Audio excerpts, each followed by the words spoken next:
Ahead of their times.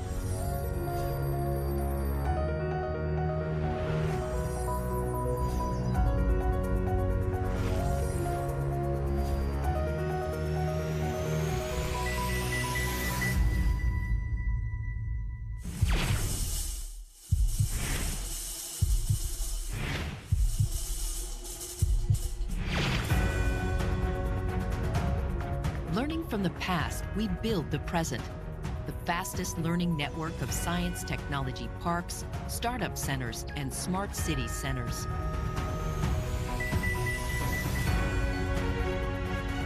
We are establishing the Center for the Fourth Industrial Revolution in partnership with the World Economic Forum for development, testing, and enhancing new technologies for the benefit of society.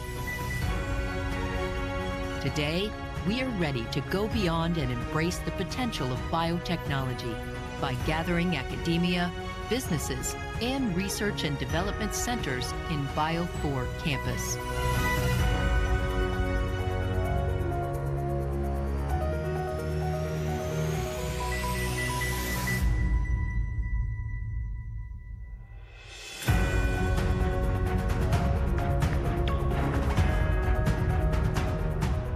Ladies and gentlemen, welcome to Serbia and First Biotech Future Forum.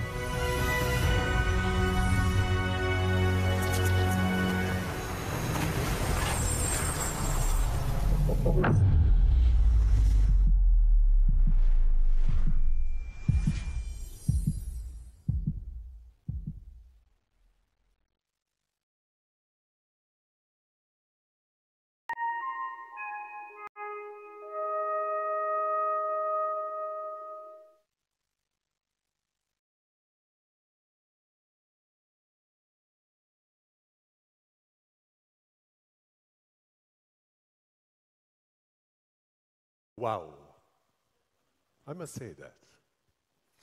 This is an impressive contribution of Serbia's scientists to the world. We are sure that Serbia's innovators will continue to transform the world and create solutions to ensure progress for people and economies while safeguarding the planet.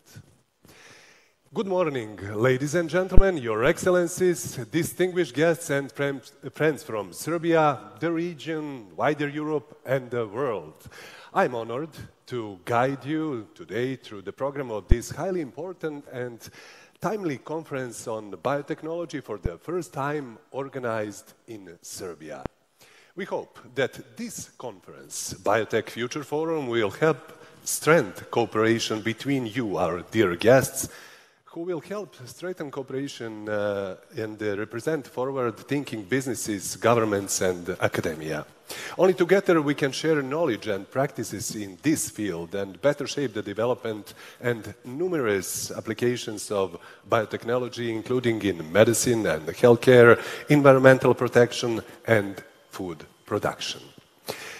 Now, on the very beginning, I have a great pleasure and honor to announce someone who has been a long-time champion of new technologies and always recognized the importance of investing in a knowledge-based economy, creativity, and innovation. Respected Prime Minister, Ms. Ana Brnabić, please take the stage.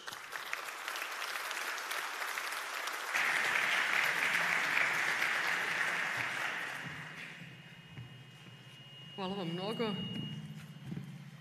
Thank you very much, dear guests, dear Borge, friends, partners from the World Economic Forum, friends and partners from United Arab Emirates, Turkey, Rwanda, and many other places. We have representatives from as much as 20 countries here with us in Belgrade and Serbia on this occasion.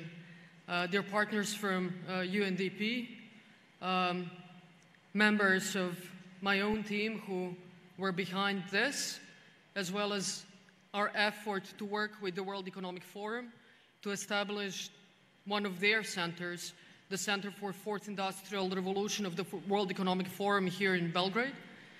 And for easier reference, just to see how much we care about all of you, all of the women who are dealing with biotech in Serbia are called Jelena, for your easier reference so you don't make any mistakes.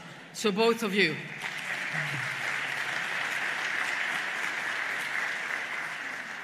That is how detail-oriented we are.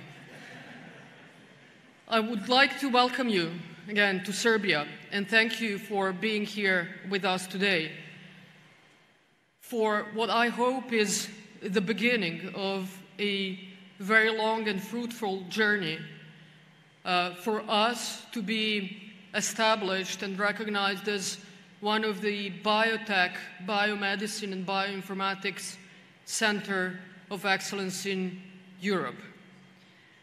Serbia has done so much in the past 6 to 7 years to change its fate, for us to change ourselves in order to become economy and country and a society which is based primarily on innovation, knowledge, and new technologies. We saw that that is a true opportunity for us, living at the time of Fourth Industrial Revolution, to use our strengths and make up for all of the lost time in the 90s and early part of 2000s. We were not afraid to dream big.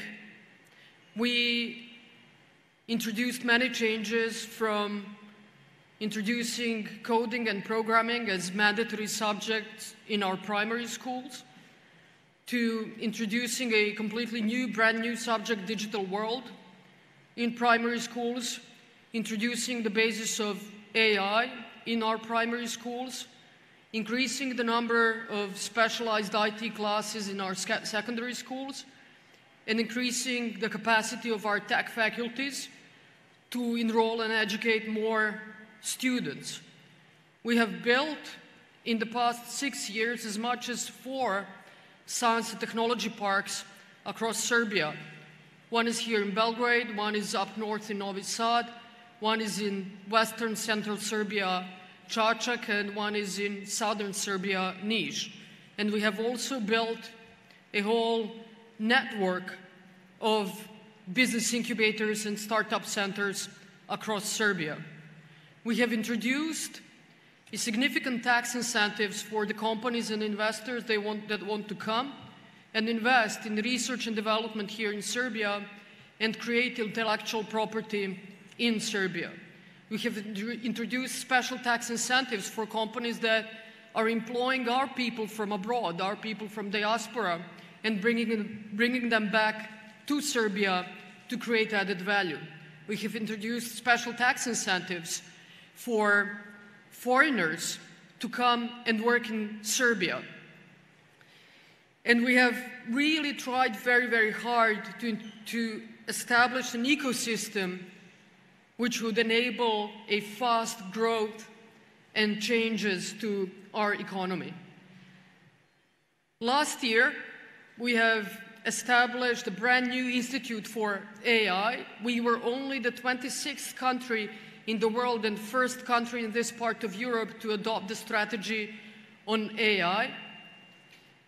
And today we have more than 30 experts working in AI Institute. Majority of those experts are Serbians who came back from abroad, from the United States, Canada, Switzerland, Italy, many other countries, Germany, who have spent more than 20 years living and working abroad. They came back because they saw that there are changes that are taking place in Serbia and they wanted to be part of that change. And the results are amazing. In the past 10 years, Serbia has changed almost completely. 6 years ago, agriculture was our strongest economic sector. Today, IT is by far the strongest sector. It is our sector with the biggest exports, sector which employs, creates most of new jobs, and creates most of new opportunities in Serbia. 10 years ago, the export of our IT was 370 million euros. So for the entire 2012, it was 370 million euros. This year, in 2022, it will be over 2.5 billion euros. That is how change can affect your development if you're really dedicated to it. Last year, in 2021, every second new job created in Serbia was in the IT sector.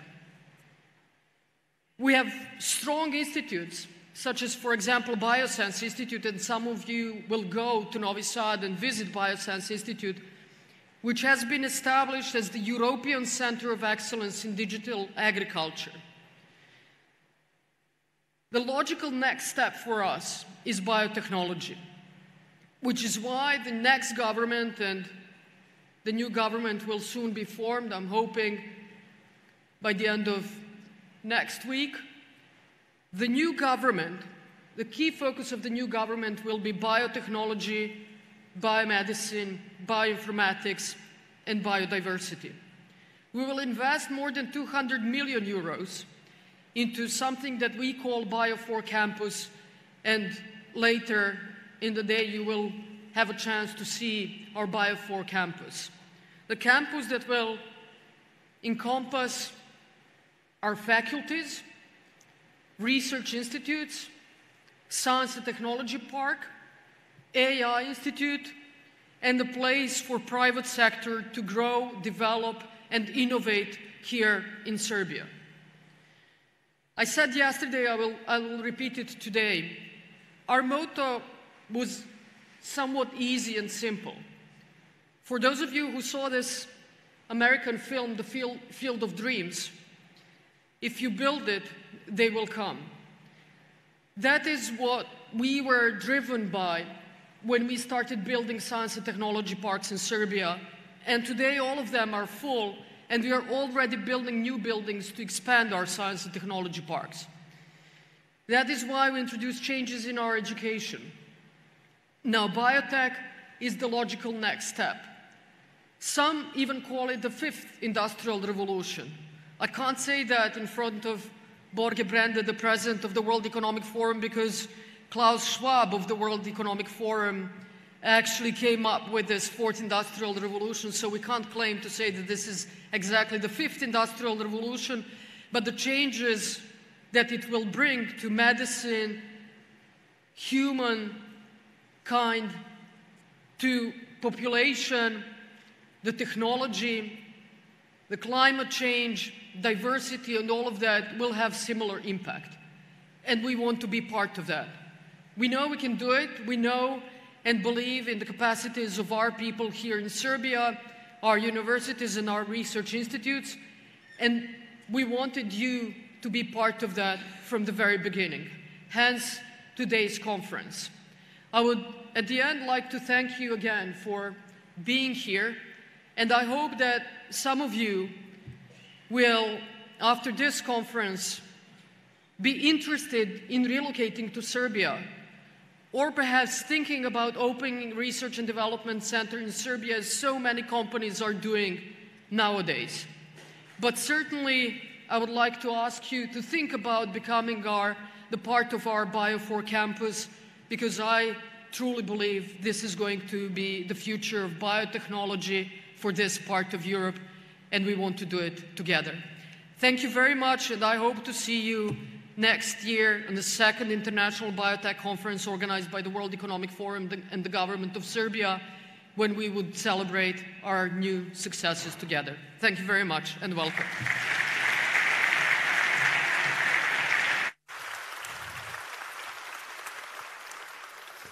Thank you for this inspiring speech, Prime Minister Brnabić, and thank you for sharing your perspective and the perspective of the government of Serbia on the importance of the digital transformation and new breakthroughs in life science for the lives of current and generations to come, our economies and our planet.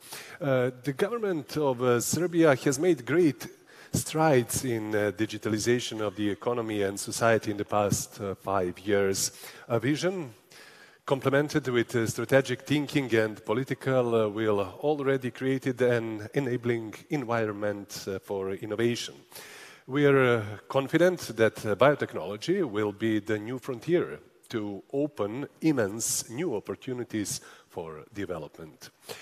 We are honored to have with us today the President of the World Economic Forum, Mr. Borge Brende. The government of Serbia partnered with the World Economic Forum to create the Center for the Fourth Industrial Revolution in Serbia that will be instrumental in bringing Serbia's biotech vision to life. Mr. Brende, the floor is yours.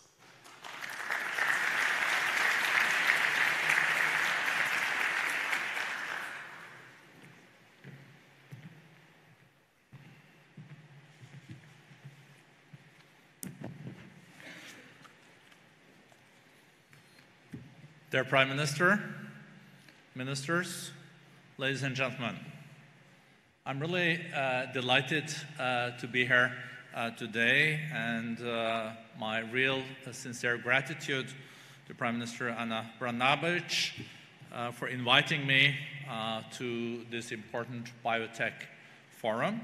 As already mentioned, the World Economic Forum and the government of Serbia have a long-standing relationship as we deem Serbia and the region as important partners. The forum has a rich history of engagement with the Western Balkans, with a forward-looking agenda that thrives on supporting economic and social growth. In this context, I would also like to thank my friend, Aleksandar Vučić, the President of Serbia, for his continuous support also of the vision of a prosperous Western Balkan, but also a Serbia that's really at the forefront in the region when it comes to technologies. I will come back to that. Prime Minister Brnabić and I were together in February at our headquarters in Geneva, and there we signed an agreement to establish this Center for the Fourth Industrial Revolution here in Belgrade, Serbia. Today's event also marks the launch, the official one, of the center in Serbia, and we are truly delighted to see Serbia as part of our global network. We now have 16 centers around the world, but this center will also be a very, very special one. Now, coming back to that. I'm deeply inspired by, as always, the speech of the Prime Minister, and also on her leadership in the vision of fostering digital economy in Serbia. She mentioned that 1 out of 2 jobs the last year has come in the technology center. And when we looked at the statistics last night, it seems like almost 10% of GDP in Serbia is now in the ICT sector. That shows if you have a vision, if you put the resources where your priorities are, it is possible to make a big progress. Serbia is now taking strong leadership in driving and investing in local and global transformation through these emerging technologies. And I think the launch of the Fourth Industrial Center here in Serbia is quite a consequential one. And the new technologies are not going to play any less part in the global economy moving forward. Quite the contrary. But we also have to grasp how fast these changes are taking place. If you look at the 10 largest companies today in the world on market cap, around 5 or 6 of them did not exist 20 years ago. That means that if this continues, 5 out of the 10 most valuable companies in 20 years are not even started yet. I think this is a reminder to everyone. If you don't believe in change and you think things are very comfortable like it is today, one has to remind oneself that prosperity is something that you have to fight for every day, and the technologies will be an important part of that. All companies can face their Kodak moment. If you do remember Kodak, I asked my youngest son the other day if he had heard about Kodak, this company, and he said, no, never. And I think there are so many young people here, so you might not have heard about it either. But anyway, we all will have to face situations where you have to have a little bit of Schumpeter thinking, like creative destruction. You have to break some eggs to make omelette. Maybe that quote is a little bit too political these days, but anyway, it is what it is. And look at another company that also had a big decision to make in this field, was Microsoft. When they decided to go in the cloud, it was not an easy discussion. It was tough discussions on the board if this was really the path forward. And it showed to be the right step. And here I think also Serbia is now taking the right steps to implement technology, to be a hub for technology, to have this center. And just imagine 10 years ago if you said that Serbia would then not anymore have agriculture as its most important export article, but it would be in the ICT sector. Maybe some people would not have believed this. So I strongly, strongly believe that this vision is also creating more prosperity. And things are changing very fast. If we in this room 10 years ago said that the price of solar panels would fall to 1/10, I think many would say, oh, that guy is probably a bit optimistic. But today, most places in the world, solar is competitive with all other energies, and you don't need to subsidize it anymore. In the beginning, it had to be subsidized. But now it is commercially available, and it's a big deglobalization when it comes to energy. If you have wind and solar in your own country, everything is coming from your country, and you don't rely on others. And I think that's maybe not a bad thing in this world when it comes to energy. So within the network that we are building, the Centers for the Fourth Industrial Revolution, Serbia is the first center to lead on biotechnology and bioinformatics among the 16 centers that comprise the global network that I mentioned.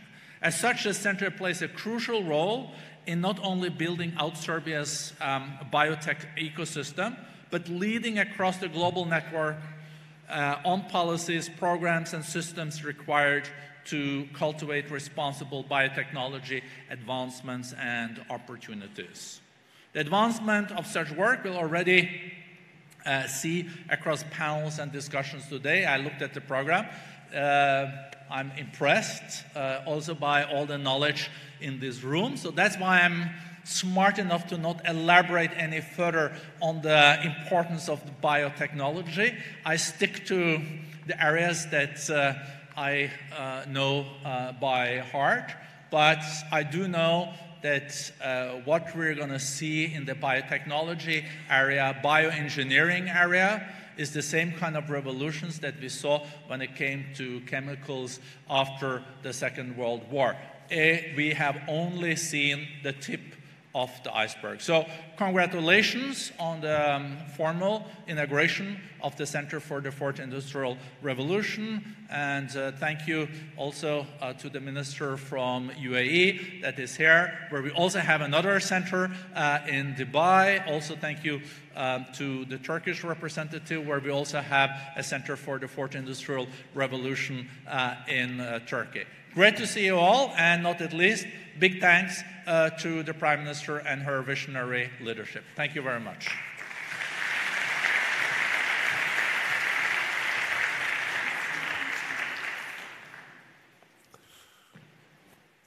Thank you very much, Mr. Brenda. I must say we are very proud to be the part of the network of 16 global centers of the World Economic Forum and the first in the region of the Western Balkans. We are sure that the expertise and value the network brings will help us avoid the pitfalls and contribute to achieve our goals much faster. Translating the potential of biotechnology into a success story is possible only if you have on your side trusted partners who share your vision. We are grateful that the United Nations Development Programme has been supporting the government's ambitious and comprehensive digital agenda, including the formation of the Center for the Fourth Industrial Revolution. Ladies and gentlemen, we will now hear the message of the administrator of the United Nations Development Programme, Mr. Achim Steiner.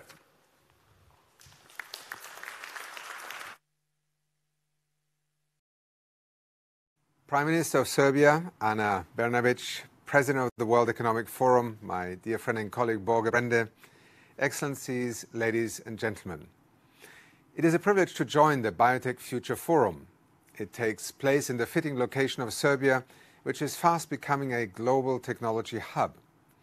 It is not only attracting some of the world's top companies and talent, it is also fostering the immense power of key areas like biotechnology, the intersection between technology and biology, to create new solutions that can bring tangible benefits to the daily lives of people across the globe. Most notably, we are seeing how biotechnology was the basis for the messenger RNA vaccines, which have helped to save millions of lives during the COVID-19 pandemic. Indeed, the use of biotech could offer complete cures for some diseases. In many ways, new biological ways of making and processing materials, chemicals, and energy will represent the future of development. They hold the potential to completely transform many industries, allowing the world to make vast inroads to tackle our immense challenges like food security or climate change. Indeed, this climate emergency is being acutely felt by countries such as Serbia, which has now endured its 13 hottest years on record since the year 2000. The challenge now is to set the conditions to allow the biotechnology industry to flourish in Serbia and the wider region. That includes the need to make it easier for biotech startups to operate and updating laws to catch up with the borderless world of biotech entrepreneurship. That's why our joint task is to help create adequate regulation and ensure that these new technologies are developed, tested, and used for the benefit of all communities. This will be amongst the key objectives of the new Center for the Fourth Industrial Revolution in Belgrade, which will bring together scientists, government and industry representatives, and civil society. The United Nations Development Programme is proud to drive forward future smart development in partnership with Serbia, perhaps most notably through our Accelerator Lab. As part of the world's largest and fastest learning network on sustainable development challenges today, it is leveraging the power of grassroots innovators, digital technology, and data to drive solutions that can provide shortcuts and accelerators to the sustainable development goals. For instance, it is developing cutting-edge approaches to tackle the problem of depopulation in Serbia and using satellite data to map air pollution. Guided by a clear digital strategy, UNDP today is also supporting the government of Serbia to deploy a range of much-needed digital solutions. That includes everything from assisting persons with disabilities and older persons to acquire IT skills, to supporting the establishment of the AI Institute of Serbia. Prime Minister Brnabić, President of the World Economic Forum, Excellencies, ladies and gentlemen. In many ways, biotechnology will be a defining feature of the future of development. In this respect, the entire UN family and key partners like the World Economic Forum will continue to support communities across the region to push new boundaries. That involves fostering a culture of experimentation and innovation. In many ways, we are working to bring science, knowledge, technology, and opportunity closer to those who can turn them into development choices and pathways. Together, we are co-investing in the future to realize a greener, a more inclusive, and a more sustainable world for all. Thank you.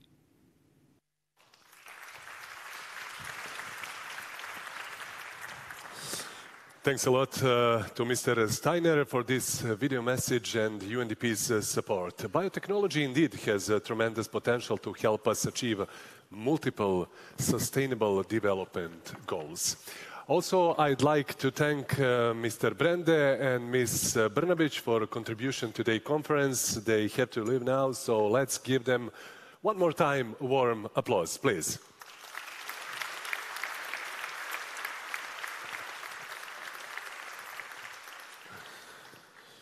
Dear ladies and gentlemen, the first panel today, or the next panel, is exactly about the role of the leaders in stimulating the growth of their countries by supporting cutting-edge initiatives and biotech development.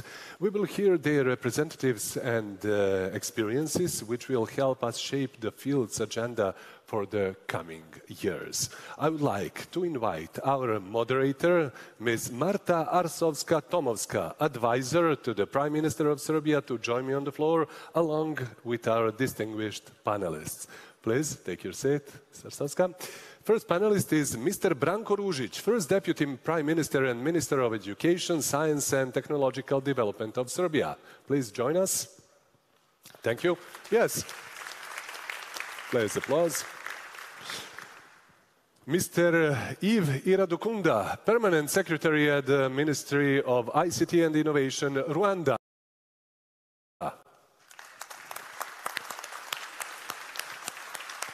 Mr. Khalfan Juma Belul, CEO of Dubai Future Foundation, United Arab Emirates. And Mr. Fabio Scano, World Health Organization representative in Serbia. Hi, how are you? Thank you. And before we begin, let us hear a message from Mr. Omar Sultan Al-Olama, Minister of State for Artificial Intelligence from the United Arab Emirates, who will give us an introduction to this panel and open the discussion.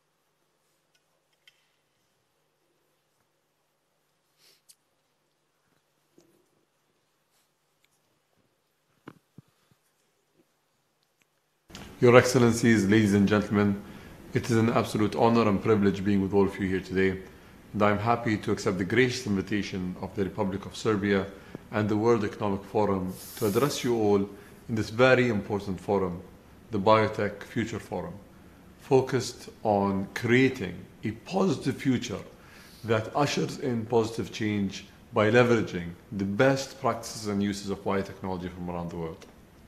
The UAE and Serbia are two countries that believe in strategic dialogue, in partnership, and in creating a better future for both of their populations, governments, private sector, as well as everyone that interacts with both governments. We have many strategic partnerships and many strategic projects with Serbia that include government exchange and government improvements, that includes as well military training and military defense exercises, as well as student exchange. All of these initiatives and all of these programs aim to do one important thing, and that is sharing of knowledge, making sure that we are able to cross-fertilize when it comes to expertise, and also have a cooperation that spans across borders. The UAE has had a roadmap when it comes to biotechnology that has spanned multiple years. It included the establishment of the Dubai Science Park, which has been a model to create other biotech cities and science parks around the world, and also meet countries' aspirations in that field as well. In the UAE, we believe that biotechnology needs to focus on improving quality of life, the lifespan, and the well-being of individuals. The role of every government in the world is to leverage these technologies and take them very seriously to create a better future starting from today. Some other initiatives that we have focused on in the UAE are initiatives like the Khalifa Center for Genetic Engineering and Biotechnology, which was inaugurated in 2014. These centers, science parks, as well as different countrywide, whether it's local or federal initiatives focusing on biotechnology, aim to make the UAE one of the most important countries in the region and the world, hopefully, in the sphere of biotechnology. The past 3 years have seen an incredible boom in venture capital funding, and especially in the biotech field. According to McKinsey, companies have invested in more than 2,200 biotech startups in the world from 2016 to 2021. And that number in 2021 has reached 3,100 startups. They've also found that biotech companies raised more than $34 billion globally, doubling the amount of $16 billion in 2020. In the UAE, we've worked and partnered with the World Economic Forum as well to launch one of the mandates of the Center for Industrial Revolution to focus on precision medicine. We believe that the future of precision medicine is going to be intertwined with biotechnology. And that is why this forum and the outcomes and deliberations of this forum is going to be key and paramount for us as well in the UAE in understanding what needs to happen and how we can improve the quality of life of citizens and individuals across the world. I wish you a successful event, successful deliberations, and hope to hear about the incredible impact that this event has had. Thank you very much, and I wish you a wonderful day.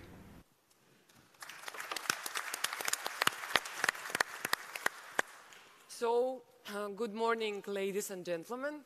After we were inspired by the Prime Minister Ana Brnabić, by the President of the World Economic Forum, Mr. Berge Bonde, and of course, after the UNDP representative, we would like to start this panel by a very inspirational opening, let's say, overture from my dear colleague and our friend from UAE, His Excellency Minister Alo.rs. What was very important here, he practically summarized what is the importance of this topic in the three main observations. First one would be that biotech represents a great way to improve our lives, the quality of our lives, the lifespan, and the well-being of our nations. Second one is, if I can summarize, is that it represents an enormous business opportunity for our countries. And the third one, that we should do it collectively, and through a real collaboration, we can achieve our aspiration for a better future. So this panel is about leveraging synergies and partnerships so we all together build a solid biotech ecosystems. And we have three leaders here from 3 countries, and we have also the World Health Organization as a global organization. On this panel, we will discuss only the aspect of creating ecosystems, and we are going to leave all the technical, all the scientific, and the business aspects of this very important domain to our colleagues, scientists, engineers, researchers, and entrepreneurs that you will have the chance to see throughout the day. So I will ask now Minister Ružić, just as he is the host of this event as well, just to briefly welcome our guests, and then we will both be perfect hosts and start with a question with our friends from abroad. Well, thank you, Marta. I couldn't agree more that we will both be good hosts. Well, we are very happy and proud to have Belgrade as the host city of the Biotech Future Forum. Of course, I'm positive that we will have really fruitful discussions. Hopefully, as a Serbian and a citizen of Belgrade, I hope that you will leave Belgrade with new ideas after the exchange of the views and all the things that will happen during the day, and with many new friends. And of course, we hope that you will be coming back very soon. Thank you very much. And I will start with Your Excellency Belhol. You're coming from Dubai. So if there is any organization in the world, I would say, that is best place to envision the future, that would be the Dubai Future Foundation. It was envisioned not to make Dubai the best city for the future, but to do it collectively and to establish a global platform for future foresight. So could you tell us more about the foundation, how it was conceived, and maybe what are the most important projects that you are the most proud of? Absolutely.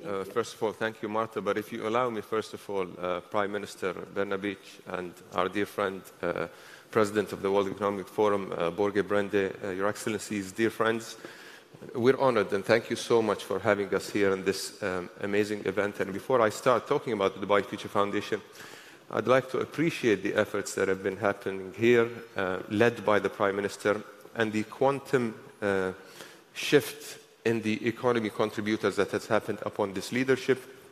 We relate to this in the United Arab Emirates because we are also a small country, but we also have massive ambitions. So we've been through this journey, and we relate and appreciate the efforts that have been happening here, and definitely see so much value in collaborating. And I'll come to the collaboration point, because I also want to send a message of appreciation to the President of the World Economic Forum and the launch of the center, because we constantly say that, and going back to not even scratching the surface or the tip of the iceberg in the sense of the potential that those centers can achieve.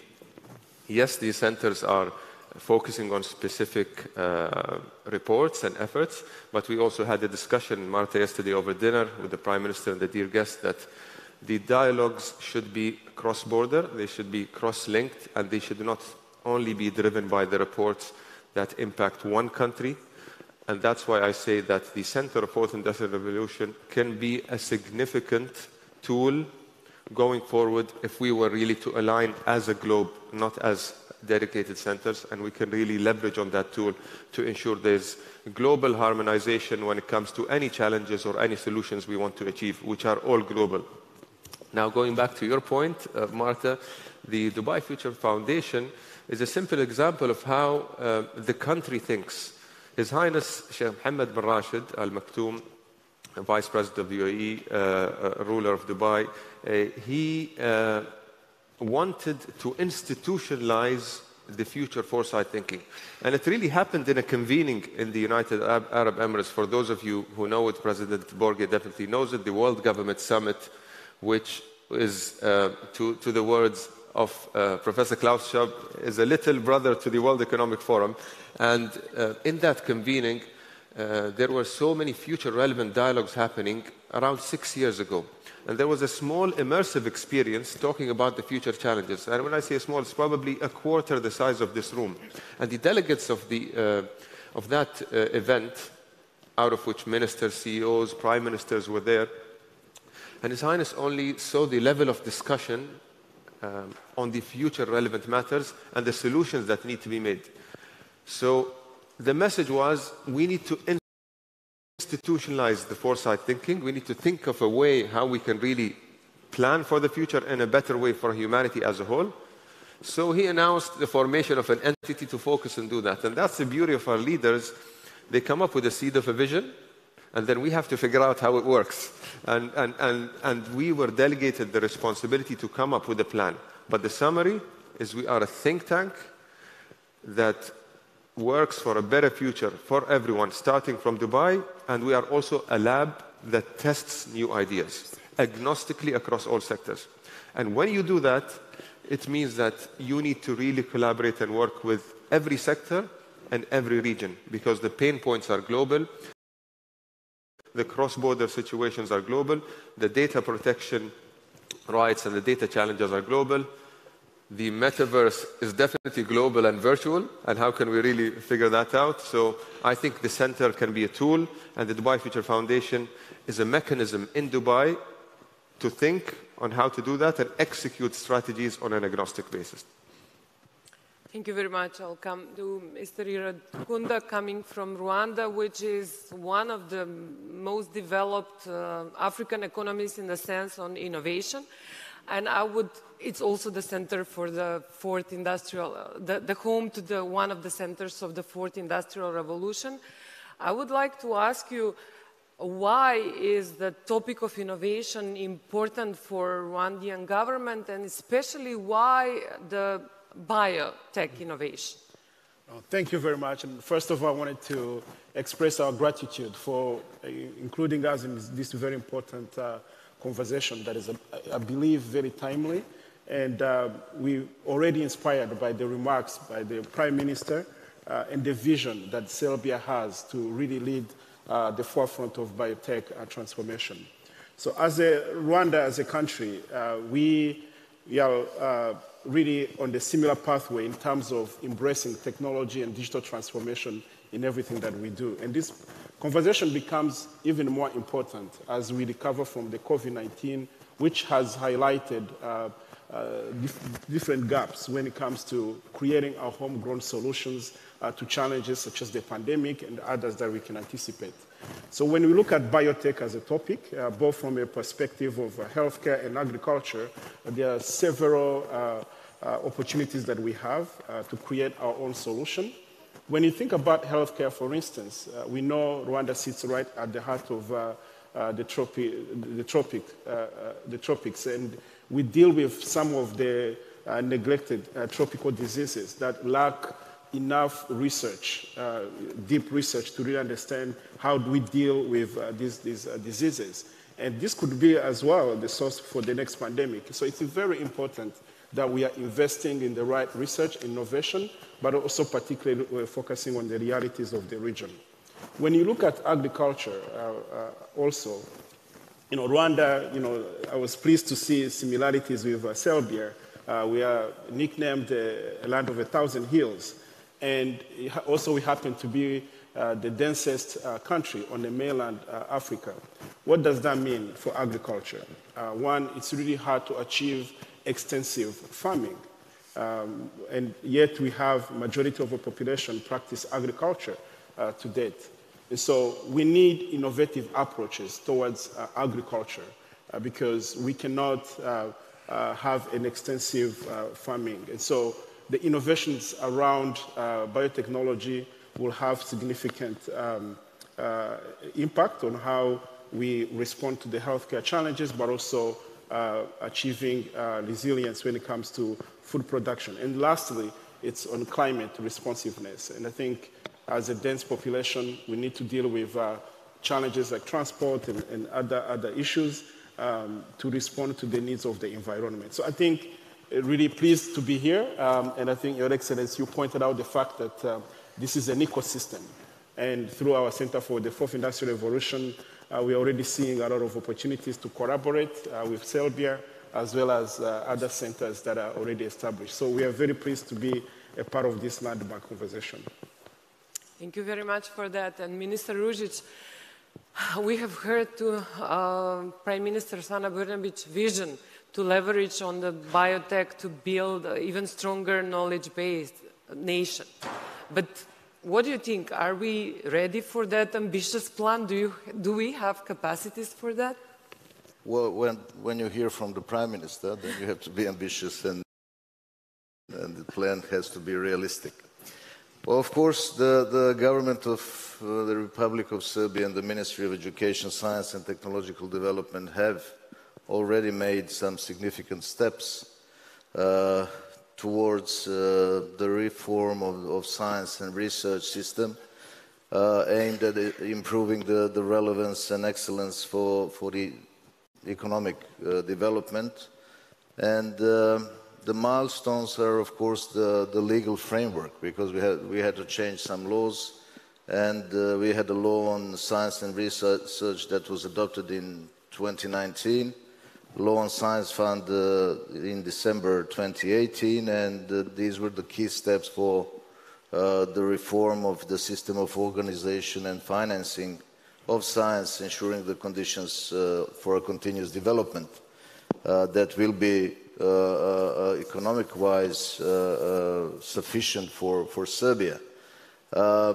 Of course, this reform is followed by increased investment in research activities throughout the years. And, for example, in the period from 2015 to 2019, the investment was increased by 35.8%. And with these legal framework changes, of course, and the investment climate in Serbia, thanks to the political leadership of our president, I think that we are making this great progress. And in the previous period, the government of the Republic of Serbia also adopted a number of strategic documents, so the strategy, the power of knowledge from 2020 to 2025, smart specialization strategy, strategy for the development of the startup ecosystems in the Republic of Serbia from year 2021 to 2025. Also, we provided funds for scientific research thanks to the laws that were adopted, the Science Fund and the Innovation Fund, which ensure financing and developing different programs to support the best quality scientists, best quality ideas. Also, if we look at the numbers, the Science Fund and the previously established Innovation Fund that provide financial support, as I said, the Science Fund financed 282 projects and nearly 1,800 scientists with a budget of 44 million euros. And among these projects, there are 12 research groups in the development of artificial intelligence and robotics. Also, the Innovation Fund financed nearly 1,500 projects with a budget of 54 million euros. Also, concerning the network of faculties and institutes, it's really a wide network, 123 faculties, 65 institutes that are accredited for scientific research activities, of which 8 institutes are of national importance. And in addition to the existing network of scientific research organizations, the state of Serbia is also establishing new institutes, and in the previous period a number of new institutions were established. One of the strong focuses, and when I see Mr. Baja here, I have to mention that not only the artificial intelligence, but the fourth industrial revolution is, of course, artificial intelligence. And we are proud to share that we are the first country in Southeast Europe and the 26th in the world to adopt an artificial intelligence strategy back in 2019. Last year we established the Institute for Artificial Intelligence, and if I go on like that, you will fall asleep. But this is for sure a good precondition to actually give the base for this ambitious plan that was promoted by our Prime Minister. Thank you, Minister. So governments are doing many interesting things, but I'm curious to ask Mr. Skano, how can one global organization such as the World Health Organization help to increase the innovation capacity, especially in the domain of biotech and healthcare. And if there are some initiatives that the World Health Organization already undertook that can literally shape the future of our healthcare. Marta, thank you for the question, and let me take it from two angles. The first angle which the World Health Organization supports and promotes biotech and innovation is through its normative function. Basically, is to develop guidance for the researchers, the academia, and the government on what are the standards. I won't go through it because you can find it online, and as Minister was referring earlier, it will be pretty boring to just list the names and of the guidance. The other one that is very concrete and that I would like to highlight the importance of is strengthening the regulator. We haven't talked so much about it, but the regulator is a crucial aspect of having a healthy innovation in a country. How do we do that? Well, first of all, strengthening the regulator means that the regulator is up to speed with the innovation that is happening, that is able to regulate, that generally has a negative connotation, but actually shouldn't be seen like that, that is able to make sure that what comes to the market is of quality, is safe. It also builds trust between the citizen and the government and the industry. So the way that we do this is through the benchmarking process. We did this in 2018 in Serbia, and this is a concrete thing that we do. It basically is they assess the regulator for the production of a vaccine together also with the MOH to ensure that what comes from Serbia is of quality. And the biotech component is included in it. This is not just a one-off exercise. A team is coming next week from Geneva to start the reassessment of the regulator for vaccine. But we don't stop there.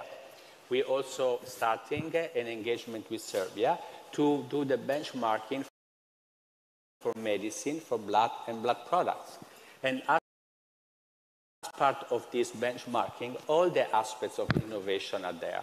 This is not just a one-month endeavor. It takes years because there are no shortcuts to quality. And that is the continuous engagement we would like to engage with. The second initiative that is very linked to this one is the transfer of messenger RNA technology. And Serbia was selected first because it applied, but it was entrusted by WHO because you were benchmarked for the vaccine, because we knew that there was a quality in Serbia. And you were one of the few countries in the European region that spans from Madeira to Vladivostok, it counts 53 countries, that was in that position. But it's not only just one place that it will be Tolac, it's also to engage with other company, that is Ravia, and as a matter of fact, next week they are flying to Seoul, to the WHO hub for biotechnology, so that when we come back, we can have a concrete discussion in December, also with the Geneva colleagues, on the way forward that we want to go. And this is hand in hand with strengthening the regulator. So I was captivated when I entered the room by this shape that it's on the screen. There is the dots. To me, innovation is about bringing the dots together into a shape. And it's not just a business, a government, and academia. It's know-how, it's creativity, it's the regulator.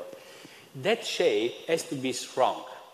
And it doesn't have just to float. Now the image is frozen, but if you saw before it was floating, that shape has to fly, because that is the aspiration of Serbia for the future, and that was also very prettily nice by Prime Minister Brnabić. Okay, what is the role of the regulator there? If that dot is not there, the shape can be strong, but it will lose out, because at a certain point, there will be loopholes in the system. So that's why really we have to go hand in hand, strengthening the capacity of the regulator, but also promoting innovation, ultimately for the economy, but also for the people of Serbia, because you have to serve at the end the people. Thank you very much. So when you talk about going hand in hand, I'm very curious about Dubai Future Forum. That's another initiative that you enacted soon, and I believe last week you have the Dubai Future Forum held in Dubai, where you gathered a number of futurists and people that are thinking how can they improve basically our future in one single space. I just want to know if there were any topics that you discussed or maybe some conclusions that you drawn that were related to biotech, be it healthcare or industrial or agricultural.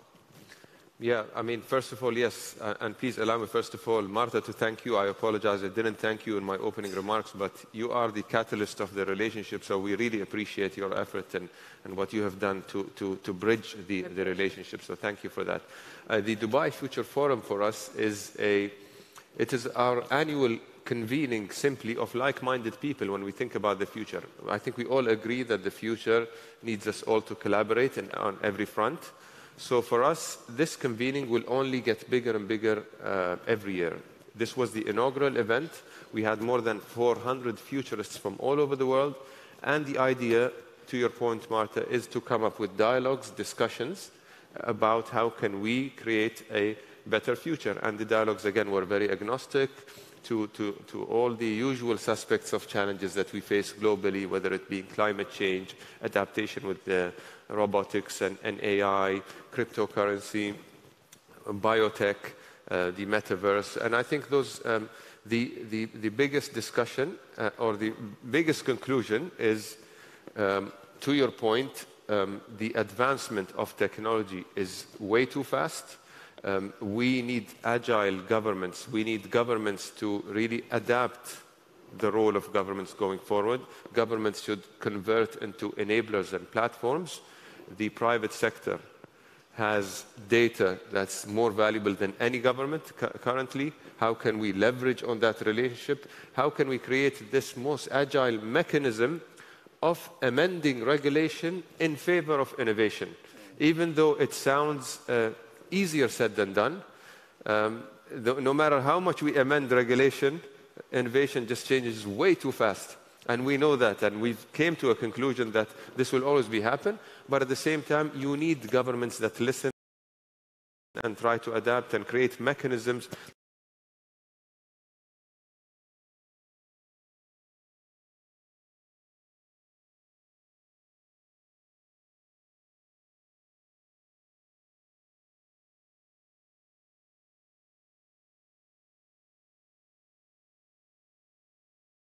well-managed manner, but in a fast way as well, because advanced technology is simply advancing fast. Obviously, in biotech, there are so many discussions that have been taking place on how fast the medical sector will transform into the metaverse, how easy will it be capitalized through a virtual world, the connection between doctors all over the world, the procedures that can be done, let alone the connection between the biotech solution and neuroscience as well. And when advancement of technology goes to that level where the brain connectivity is also involved in the biotech solution, going back again to us not even scratching the surface with the capabilities of quantum computing. So if you merge all those things together, you feel the sky's the limit on where you can reach. But the key role of governments, like I said, is to create that platform to thrive. How do you do that? Agile and fast, safe at the same time, connection of academia to the private sector, to the venture capitalists. The government also needs to play a VC role. The VC role of government slightly differs when it comes to it driving an impact venture capital fund. And when I say impact, and we have this through our Dubai Future District Fund, where it plays a double bottom line strategy. Yes, we look at multiples and IRRs and exits, but we focus on deep technology. We focus on biotech. We're not as much interested, our LPs are government, which means our investment horizons can go longer, which means we can have more patient capital, but this also means we can create new sectors, i.e. new biotech solutions that we can wait for to thrive. So there is investment from the government and private sector. There's academia involved. There's the like I said, agile government. And then how can you really harmonize all those in a fast manner? So that's, in summary, the conclusion. It's maybe easier said than done, but in order for it to happen, we all 100% agreed that the forum needs to continue, the dialogue needs to continue with combined and collaborative efforts to come up with those solutions. Thank you very much. But Mr. Iradukunda, do you agree with that? What do you think will be the role of the Rwandan government to boost the biotech ecosystem in Rwanda? No, thank you very much, and I couldn't agree more on creating a conducive environment, and government has to play an important role. And in our case, with these movements towards digital economy, digital transformation, we've had to take a step back and actually check whether the basics were there to enable innovation to take place. And so from a regulatory and legal framework, we've had to make a lot of adjustments and create new laws and regulations that will enable us to innovate, and particularly to attract the right investments, the right talent that can be willing to come and do proof of concept projects that can scale regionally and globally. Maybe just to give examples, we've had to look at data privacy and protection law, because a lot of innovation that we are talking about has to do with accessing data sets that can enable different models. And so we've put in place the data protection and privacy law, and we are busy creating guidelines and frameworks, particularly ethical guidelines to make sure that AI and other emerging technologies can fuel innovation. And that goes with a lot of capacity building, both within government, but also working with the regulators so that the private sector, the telecommunication, the banking, and other institutions, including academia, can be able to have frameworks. And so, as another example, the Ministry of Health has put in place framework for data sharing and governance to make sure that this information can be available to fuel innovation. The second thing that I think is important for the governments to do to create a conducive environment is to bridge the gaps between the private sector and academia towards the priorities of the government. In our case, we've had some success. I'll give a couple examples. A few years ago, there was a company from the US called Zipline that was testing use cases on using drones. And we were very interested in that. We invited them to come to Rwanda, and we worked with them with the use cases of delivering blood. I talked a bit about the typology of Rwanda, many hills, difficult load networks that are constantly improving, but at the time, there was a lot of lack of access to this life-saving medical product, if you will. And we worked with Zipline, not just on the technology in terms of availing the right talent for training and investing in infrastructure, but most importantly, all our regulators, the Civil Aviation Authority and other regulators, to make sure that the use case would be able to succeed. And 5 years later, what you see now is a global company that is doing the same in countries like Ghana, Nigeria, Ivory Coast, and also back to the US where they had come from, where the regulation had not made that possible for them. And so now, fast forward, it's not just actually delivery of blood. It has cut down more than 30% of wasted blood, but also has made it possible to have immediate access to this product. But more than that, it actually allowing the bed for innovation. We're seeing the drone industry growing in Rwanda for multiple other use cases in agriculture, in urbanization, in road network and maintenance, and other use cases.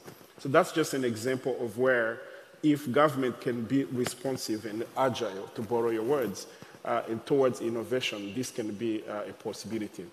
Another example I would provide here is our Center for the Fourth Industrial Revolution is busy working with the Novartis Foundation, which has set up a health tech hub in Rwanda through a tech hub, one of the largest in East Africa, with Norsken Foundation from Sweden. The Health Tech Hub has brought a first cohort of health tech companies from across the continent. We have about 30 young companies that are working on health technology. And I'm glad that our representative from the Center of Industrial Revolution is here.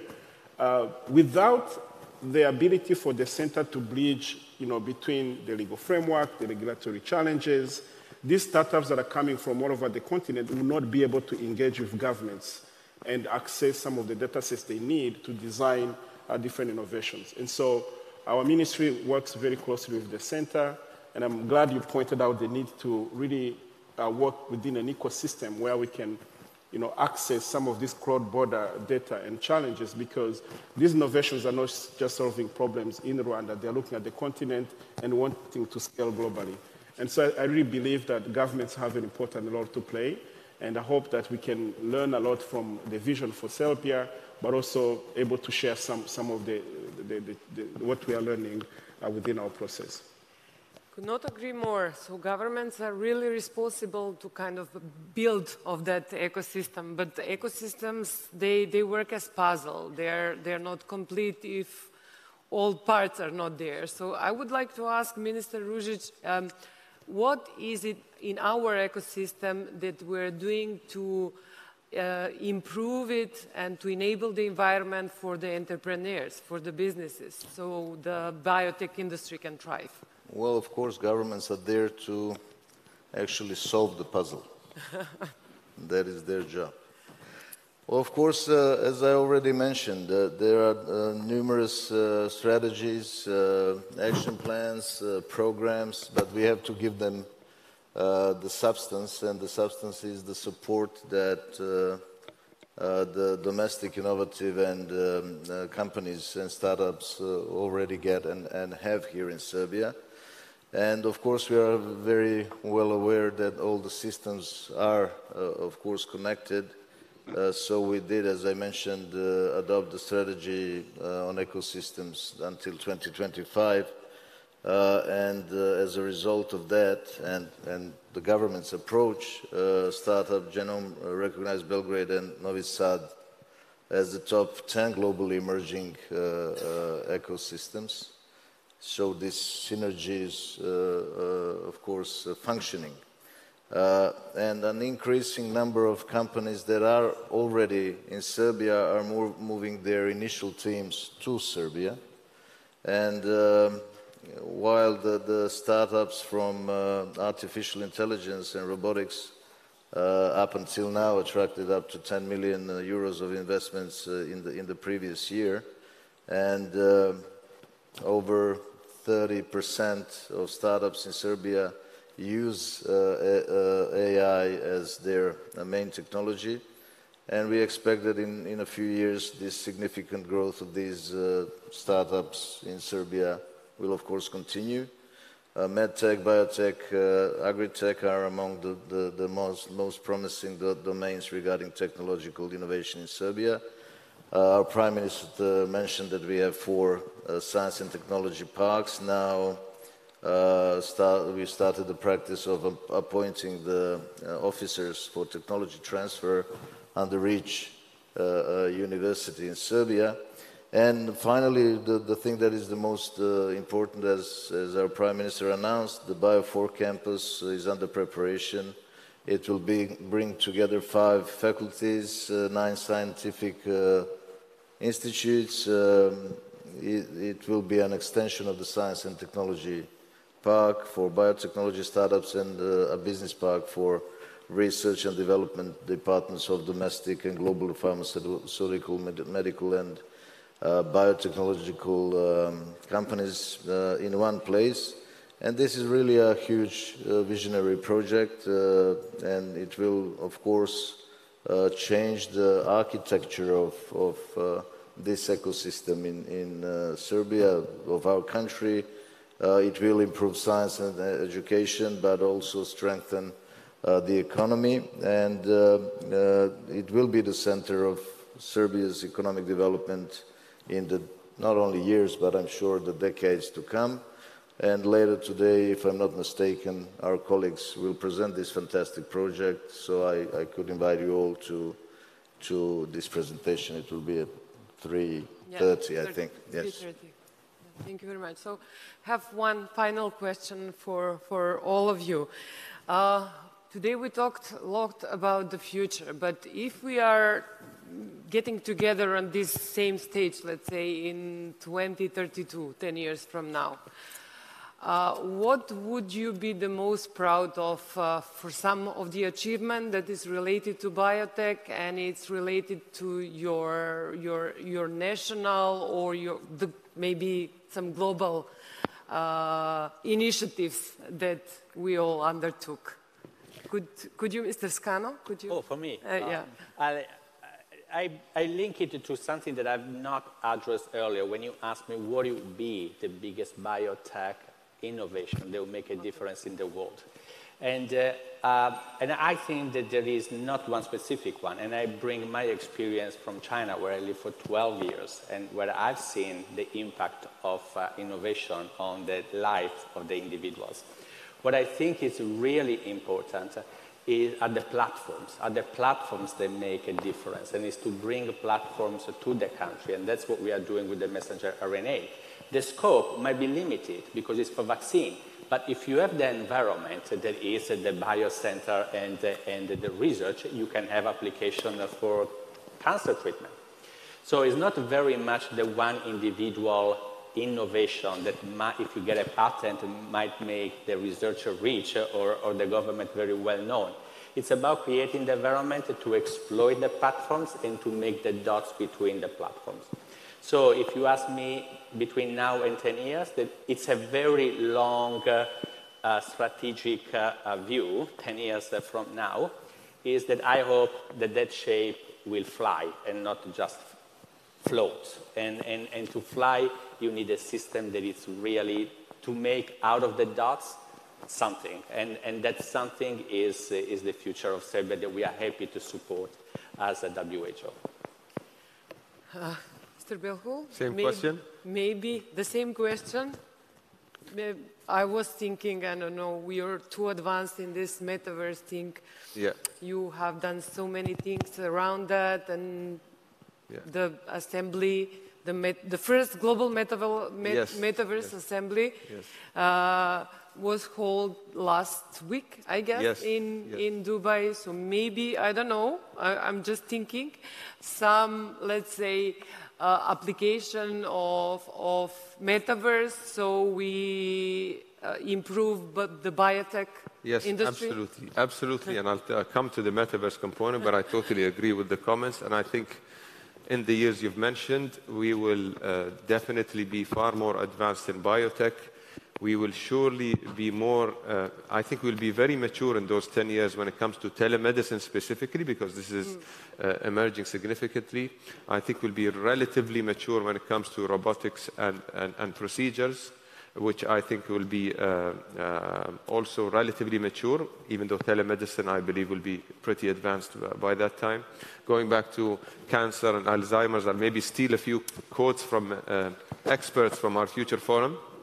Michio Kaku, one of the well-known futurists as well, predicts that the quantum compute and the advancement of technology will enable us by this time to really not eliminate cancer, but it will not become the issue it is now because of how advanced technology it is to really predict it and diagnose it at such an early stage where it doesn't become an issue anymore. And to his quotes, treating it like a cold or a flu at such an early stage. And obviously this evolves to Alzheimer's as well. So his message was that the advancement of quantum compute and technology will enable that component. So those are the good signs of advancement of technology. But again, in order for all this to happen, we need to go back. If you ask me what is my ultimate dream when it comes to that time of what needs to be achieved, it's beyond biotechnology. It's the unity and alignment as a globe to achieve global agendas and priorities in a way that we can create a better future for everyone. And of course, technology and data protection and harmonization. And that's why I re-emphasize on the importance on those nodes, and we mentioned the nodes, i.e. the Center for Fourth Industrial Revolution, to kickstart that mindset. And most importantly is the mindset of the people responsible of those responsibilities. You can have the most ambitious plans, but if you don't have the most ambitious people with the right mindset, those plans cannot be achieved. And that's why we're extremely proud with the leadership here in Serbia, and we've had an amazing conversation as well with the minister as well in Rwanda as well, and a great conversation with you yesterday as well. And Minister Paula has been a main driver as well, and a very like-minded individual. But going back to your comment on the metaverse, I'll be very frank, I've witnessed some metaverse experiences. I have mixed feelings about it. I went to the summer version of Davos this year, and they had a metaverse experience in partnership with Accenture. It's scary good, I'll say, in a way where you get used to it very fast the moment you wear the... And this is not even scratching the surface when it comes to interacting with people. The value, people quote it to $5 trillion to $10 trillion global economy by 2030. So the value of that, it's inevitable. The pros is that the human being has always adapted to advancement of technologies. And we've always done that, whether it was through the invention of the aircrafts. We always say, if you've asked human beings 100 years before the invention of aircraft whether they believe they'll be 30,000 feet above the sky, they'd think we're crazy. And then as you advance, human beings simply are capable to adapt. I strongly believe we will adapt to this advancement, but the message from our side, as much as we're big fans of the metaverse, we look at our kids, we look at the new generation and the screen time they live on right now, and that's not even that's only gaming. And that's only social media, let alone wearing those goggles and interacting. And you see them being amazing in what they do. And I don't get what they're doing, and I know they're doing amazingly in it. But then you also see big risks flagging, like social skills, like mental skills, mental well-being, physical well-being. Those kind of things, you need to monitor them at the same time, because the most important asset in the world is the human capital. And how do we preserve the human capital in those times of advanced technology? Extracting value, but at the same time managing our well-being is the perfect recipe. Again, easier said than done. I'm sure. What about you, Mr. Iradukunda? Well, thank you. You asked me to look into the future. I will give it a try. But I firmly believe that the vision that the Prime Minister has, shared with us this morning, that Serbia has for biotech for the future, I firmly believe this vision is achievable. Having heard from the different achievements that you've been able to do. So in the case for Rwanda, I feel there's a lot of possibilities because we are laying the right foundations today. Just to share, in June, Rwanda announced or had a groundbreaking for the first vaccine manufacturing in the country and in the region in partnership with BioNTech. And so if I try to look into 10 years ahead, what I would really hope for is that there is real partnership and collaboration with many of you in the room, that in Rwanda, where we have almost a blank canvas to solving a lot of the problems that lack enough research, enough investment into capacity. I would love to challenge you and invite you to be a part of that journey, because as you rightly pointed out throughout your remarks, this cannot happen in isolation. So we feel very inspired with the vision that is being presented to us in this Biotech Future Forum here in Serbia, and I really hope that 10 years from now, if we come back on this stage, we can celebrate partnerships and advancement that will come from collectively innovating together. And what I can assure you is that as Rwanda, as a country, we're ready to play our part. Thank you. And what would be you the most proud of, Minister?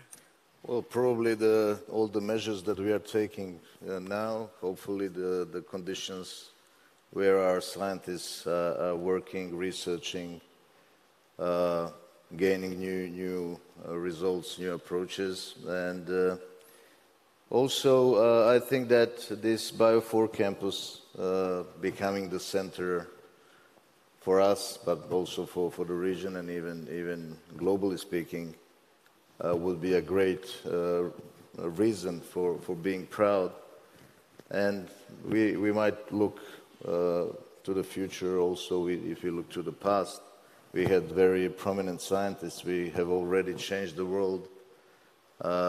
We saw the photographs of Nikola Tesla, Mihailo Pupin, Milutin Milankovic. So I don't think that we have to be pessimistic about it. We should be optimistic. Throughout the history, we did accomplish many important things, and if we expect ourselves to be proud, then we have to be more proactive and to work even more. But I'm sure that even the new government and the new governments, since you asked the 10-year scope, will of course achieve the things that we will be proud of.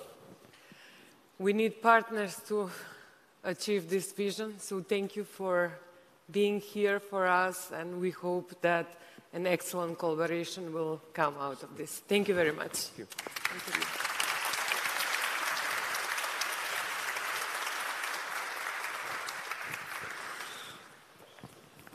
Thank you very much for this interesting discussion. Now, ladies and gentlemen, we will have a break until 11:30 when two parallel sessions will be held in two different halls, to the left and the right to this main hall. In Nikola Tesla Conference Hall, the panel will be focused on the best practices and approaches in supporting local biotech ecosystems, and hear the respective perspectives of 5 centers for fourth industrial revolution from all around the world. And the panel in Mihailo Pupin Conference Hall will be focused on data science and biotechnology. So we will hear that sessions and also continue at 11:30. Thank you.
you.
you.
Hear from our global audience and hopefully inspire some action of how we can take this new work forward. So today we'll spend the next hour or so deep diving with our panelists, hearing from their experiences and of course offering time for questions. So it is now my pleasure to introduce our panel. First, Ms. Jelena Vojovic, who is the director of C4IR Serbia. Second is Mr. Joris Saizere, who is the acting manager and director of C4IR Rwanda.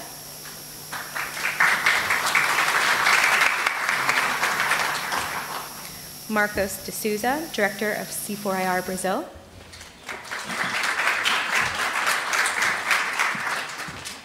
Dr. J.S., chief advisor of C4IR India. And Dr. Yuta Cohen, who is the scientific director at MIDGAM, which is the Israel National Biobank for Research. So to set some very brief context, for those of you who aren't familiar with the C4IR network, it is a part of the World Economic Forum where we bring together experts from governments to help think about how we curate a global agenda in using emerging technologies and really help be that connector between businesses, academics, as well as governments in different country-level contexts. And from a global agenda, they are really valued partners to think about how not only we curate a set of work that we do, in this context, thinking about how we solve some of the largest global health and healthcare challenges, but more importantly, really bring local learnings and help us elevate it to a global context. So as I mentioned, really the goal of today is to hear from these centers and better understand what the opportunities are to further health and healthcare, and just really hear about what's going on in a global context. So to get us started, I'm going to ask each of our panelists to spend about 2 minutes sharing what their priorities are, what they're thinking, and how they're bringing emerging technologies into their health and healthcare systems. So I will start with you, Jelena, for about 2 minutes. From your perspective. I have 5? No. Okay. Just shortly, thank you so much for this opportunity, and I'm really glad that I'm part of the network, that the center is part of the global network of the World Economic Forum. And as previous panelists on the government panel said, that it is key that we connect ourselves and that we build a network and that we all work together on globally boosting the biotechnology. This is something that the center will do. Mr. Borge Brende also presented that the Center of Serbia is actually the only one that is dealing with biotechnology, but we also initiated the formation of much broader alliance with other centers that are working in the area of health, but also in the areas of artificial intelligence, that we can group ourselves together and then share the knowledge and experiences, as we cannot do it alone. The Center for Fourth Industrial Revolution Serbia was established in March of this year. Our priorities are biotechnology, bioinformatics, and the use of artificial intelligence in health. In healthcare, and some of our key projects that we just started is, I don't know, you probably heard our Prime Minister saying about the Bio4 campus. This is a platform that is being built, or the area that is being built as a new place for our scientists, our businesses, educational institutions that are all working in this sphere, in this area of life sciences, where they will sit together, work together, and make a field for the advancement of biotechnology. The center will help the Bio4 campus, but also other players. I know that, for example, in Institute for Molecular Genetics in Serbia, they're working on pharmacogenomics, identifying which genes are influencing the use of some drugs. You know, there are some people that can react well on some drugs, on some don't. And for example, things that are done in the institutes, our work will be related to helping them to transfer that to commercial activity and help actually boost economy with the science that.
As one of the top 10 most patent inventors at Intel.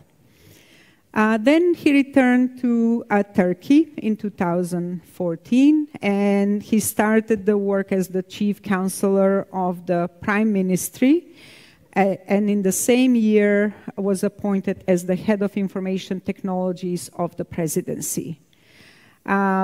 By the discretion of His High Excellency President Recep Tayyip Erdogan, Dr. Koç was appointed as the head of Digital Transformation Office in 2018. In addition to his duties at the presidency, he is a member of Turksat, Satellite Communications Cable TV Business Inc., and also teaches graduate and PhD courses at the Department of Electrical Engineering at Bilkent University. And what's interesting is he's also a licensed pilot. That's you know, quite a few things to do in your free time, right? Yeah, definitely.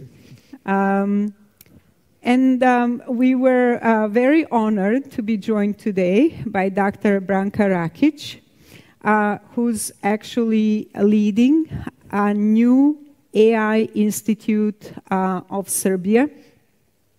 And this is located in Novi Sad, the beautiful city of Novi Sad, where we're all going tonight. Welcome, Dr. Rakic.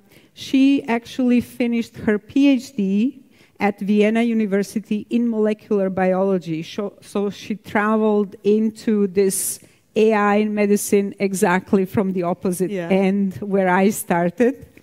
So I'm glad that you're here. And she was also a consultant of the top 10 pharma companies. She was a partner and lead scientist at the Biologics Hub before this new post, as well as a scientist at Cambridge Cell Networks, where she led different biomarker initiatives. And I'm really honored to have you here, Dr. Rakic. Thank you. So after this introduction, I'd love to pose a few questions to my panelists.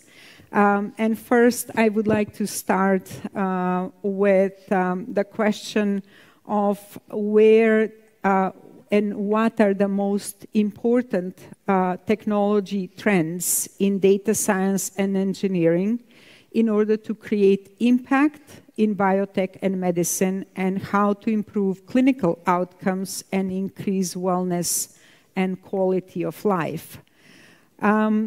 So I would like to start with Dr. Petkovic, if you would please address the question. Yeah, sure, thank you. This question I think we can address from two perspectives. One would be industrial perspective and look at the trends that we can actually very quickly bring to real life.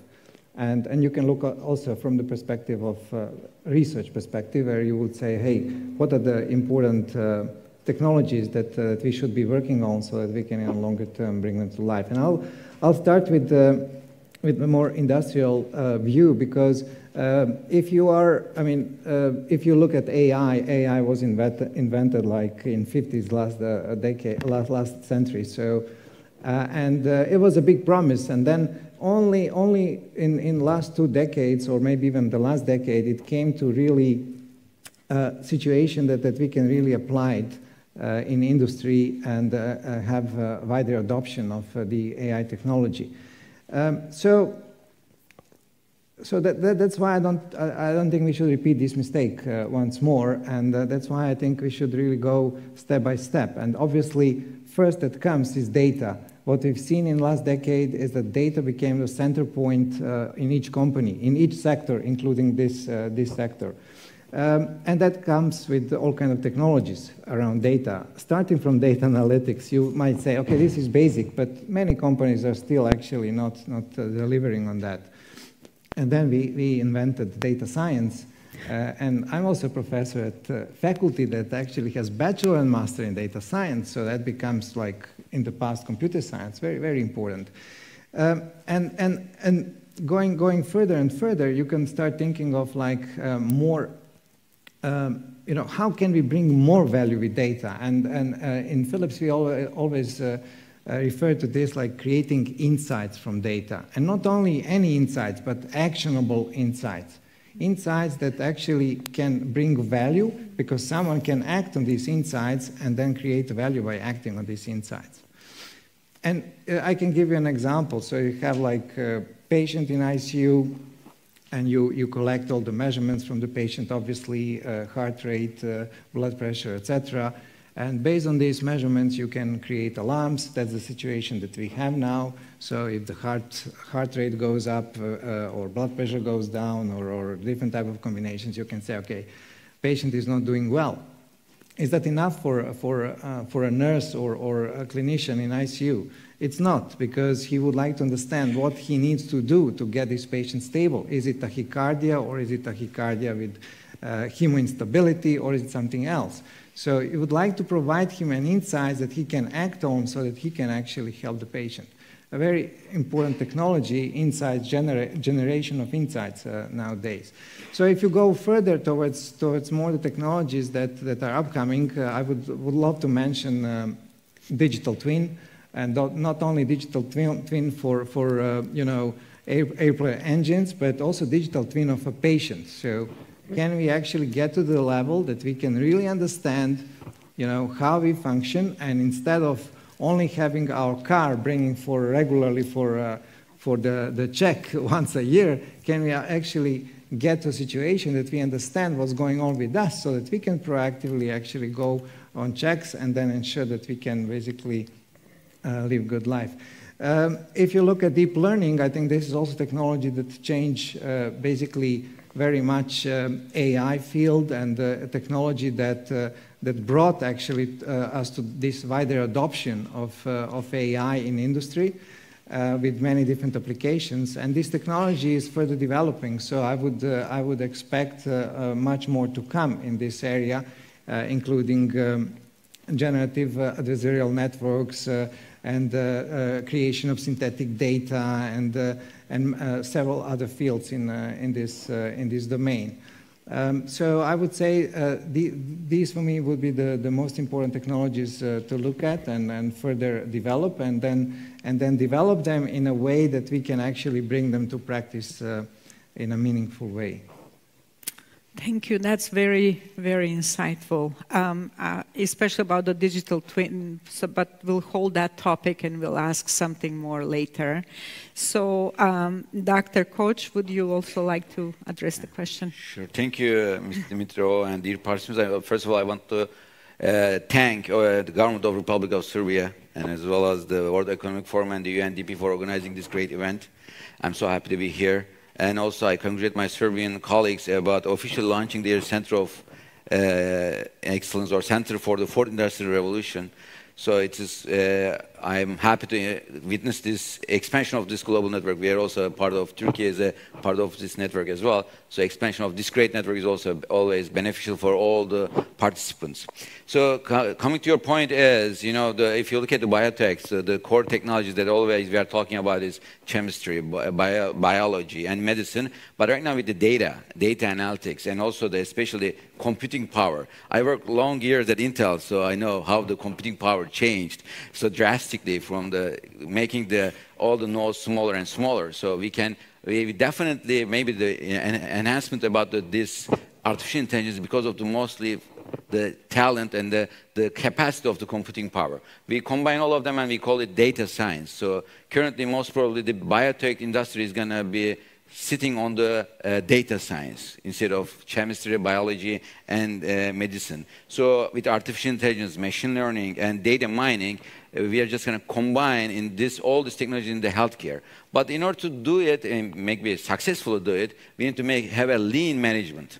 So lean management in healthcare is an important topic.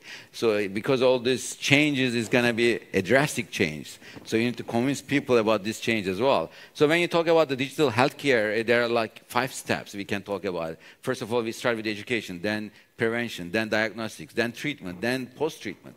All of these 5 steps, we can include the new data sciences, artificial intelligence as well, maybe computer vision as well. For example, for the education part, it's very hard to train doctors.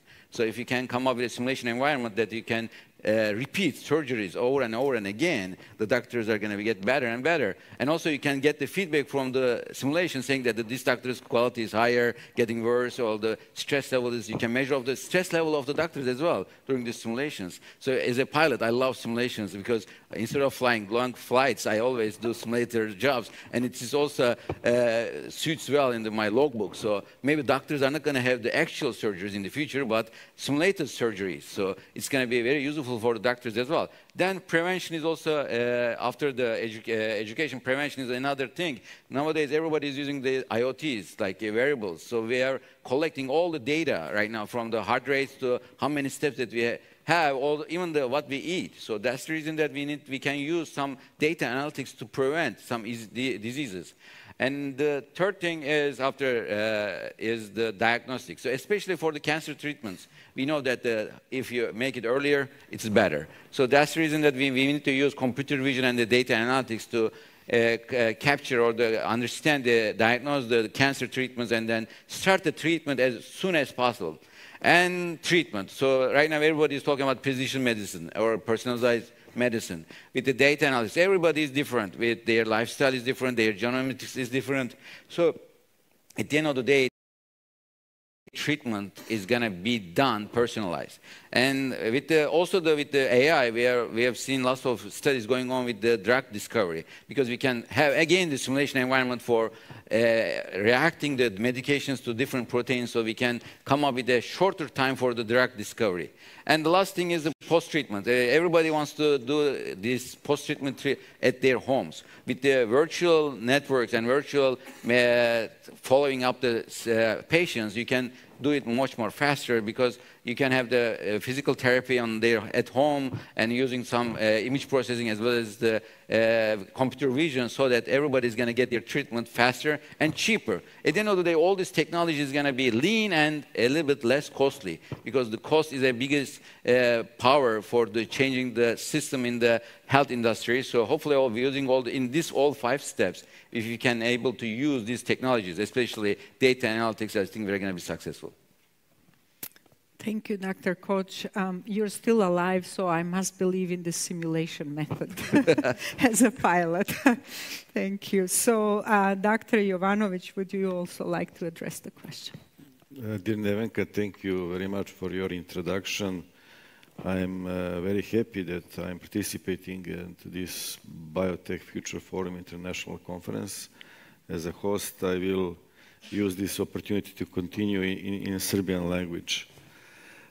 Dakle, kada govorimo o podacima i njihovom značaju, ja bi to malo posmatrao iz ugla onoga šta mi radimo zapravo kao Vlada Republike Srbije i koje su naše ideje i perspektive. I tu bih počeo od rečenice koju je upotrebila naša predsjednica vlade kada je otvarala državni data centar u Kragujevcu pre par godina i kada je rekla da je u 21. veku značajnije od novca su podaci. I upravo živimo u veku ili eri gde podaci dominiraju. Kada je u pitanju medicina i biotehnologija, ti podaci, verovatno je svuda to u svetu, ali i kod nas, dolaze iz dva izvora i naročito nas je borba protiv COVID-19 uverila u to. Jedno su zdravstveni podaci, podaci građana koji mogu doći iz zdravstvenog kartona i blago onim nacijama koje imaju taj zdravstveni karton građana na jednom mestu i podatke građana na jednom mestu o tome od čega su bolovali, koje su lekove primali i šta im se dešavalo u prošlosti. Drugi izvor podataka je svakako ono što smo uspeli da savladamo tokom COVID-a, a to je sekvencioneri i sekvencioniranje genoma, odnosno podaci koji se tiču ljudskog DNK i uparivanje ta dva strima podataka i korišćenje tih podataka, recimo na platformama za razvoj veštačke inteligencije, nešto što je praktično put za personalizovanu medicinu i pravi put za naučna istraživanja. I ono što Vlada Republike Srbije želi da uradi je da na taj način pristupi analizi ovih podataka. Da ne uplašim javnost i građane, naravno da ćemo voditi računa kako to radimo i u narednom pitanju ću odgovoriti na to šta sa policy nivoa želimo da uradimo da bi to mogli da radimo, jer naravno podaci građana i njihova privatnost su iznad svega. Hvala. I will continue in English because my Serbian is okay to understand, but we'll switch back to English. Thank you. So our next question is about addressing how does your own group, your own sphere of activities contribute in this field, and what has been the biggest impact so far, and what is your vision for future impact. So here, actually, I would like to start with Dr. Branka Rakic to address this question first. Thank you for the nice introduction. And I have the feeling that I have kind of another angle to the problems that you discussed, but we can go back to that later. To answer your question, so we are a new institute, Institute of Artificial Intelligence Serbia, is formed a year and a half, and we have 35 scientists, so we are not so big. I lead just a small group of application of AI in healthcare and science, in life science. Since we are so new, our highest impact is quite modest for now. It's that we managed to approach our doctors and research scientists, basic research scientists, that they're open and willing to work with us. So we have collaborations with already some medical institutions. We have collaboration with a pharmaceutical company. We can talk about the project later. So we do feel that our role is big in a sense that it should create an environment for developing new AI researchers. It should kind of talk and communicate to public and show that AI is nothing to be afraid of, but it's something can actually make a meaningful impact, especially in the healthcare sector. And also to approach the doctors, find good collaborators and good research projects. So we wouldn't like to do research just for researching, but to make a meaningful impact. And if I might just add from the previous questions that you had, I'm more cautious, I guess, because of my previous education as a molecular biologist, more cautious of promising of what AI can do. Biological systems are very complex, and if you would see any discovery in AI for pharma, let's say, when an interview was given by a data scientist, a computational scientist, it's always a big promise. And then when a scientist in pharma company is saying about it, it's usually on the level of maybe it will, to a certain extent, help in drug development. So there is a huge number of applications, but I don't think that a single solution will just change the world. Thank you. I like that kind of leveled optimism approach.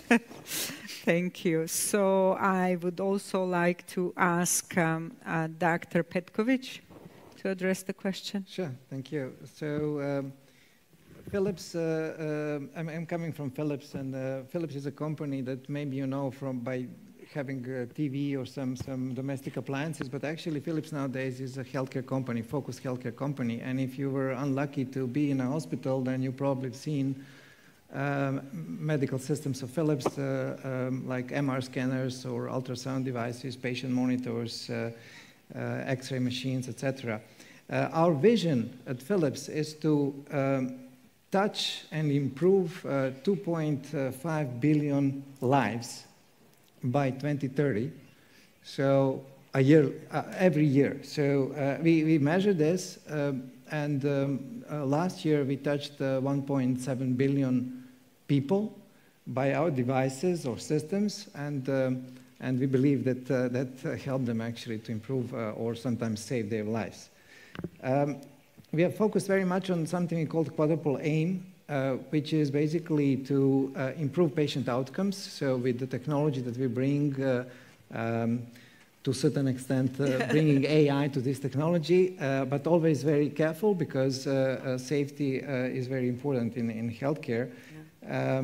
So we would like definitely to improve patient outcomes. The second goal that we have is also to reduce costs, because healthcare costs are very high. With the current trends, we see that actually they will take, in some years from now, a big portion of GDP for every country, which is not sustainable, going to 50% by 2060 or something, if we continue with these trends. And then we are also focused very much on patient experience and healthcare provider experience. So how can we actually improve that experience? Because very often we see that just being in a hospital is not nice for patient, and we also seen, especially during COVID crisis, that a lot of people left healthcare because of high pressure put on them.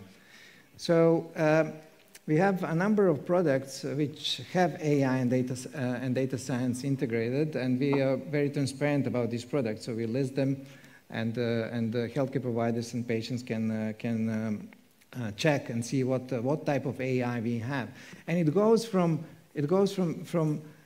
improving outcomes, like I was talking about insights, trying to help healthcare providers to, from this data, extract these insights and then basically act on these insights. So nowadays in hospitals we see people, or in general practices we see people, healthcare providers that are really focused on the IT systems, trying to understand the data, to record actually everything, because the healthcare system is digitized, so they need to record things, they need to write reports, they need to read, and you would like to help them actually to make sense of this data in a faster way, so that they can actually focus more on patient and not on IT systems.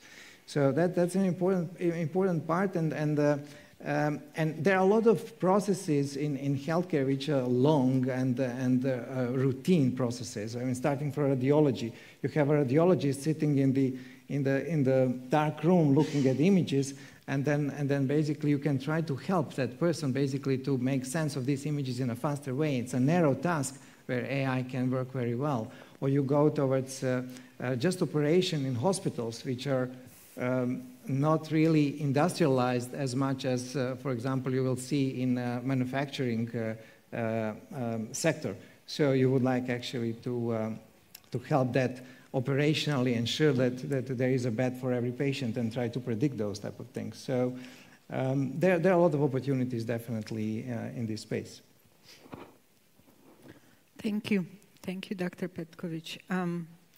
I especially like the message of not only finding insights and results, but these insights being actionable, especially from the point of view of the patient care, because all of this AI in healthcare should be prefaced by patient first.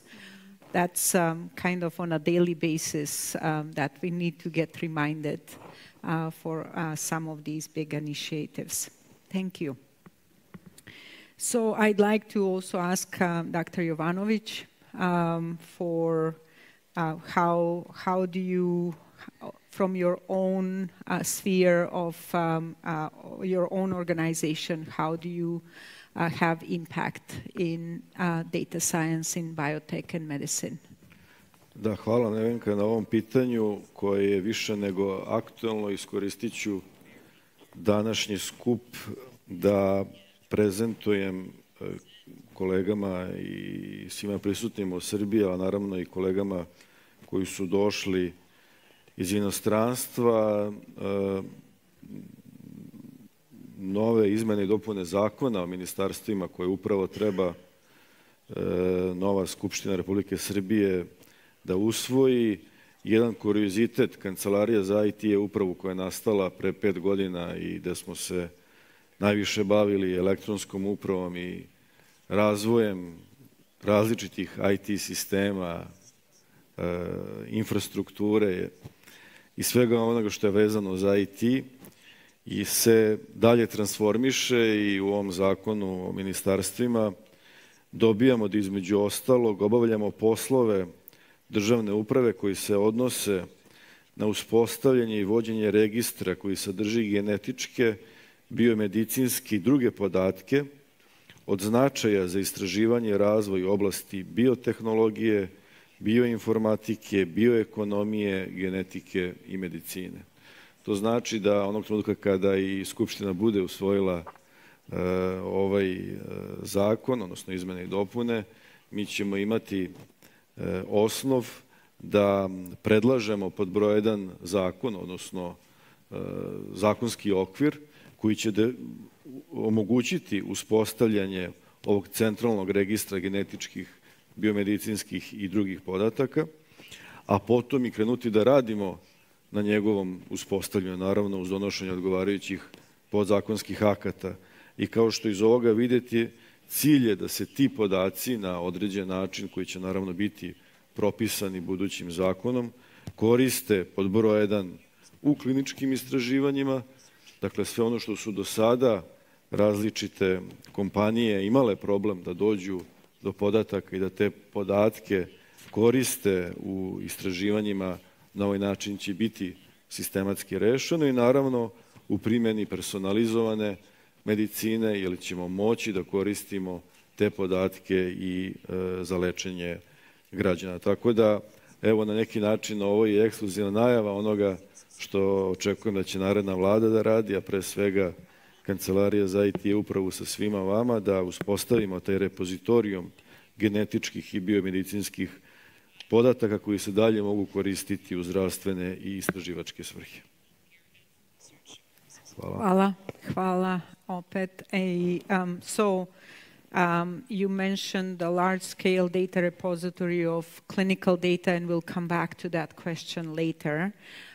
I would like to ask next for two perspectives, one from government and one from industry perspective, of where do you see the biggest opportunities for new technological research and creating impact and insights from data and data science in biotech and healthcare. And I'd like to ask first Dr. Koch to address this question, and then Dr. Petkovic. Thank you very much again. So as the Digital Transformation Office of the Republic of Turkey, we are solely responsible of the AI and also big data in the government. So in last year, we just announced our National Artificial Intelligence Strategy, which is going to cover between 2021 and 2025.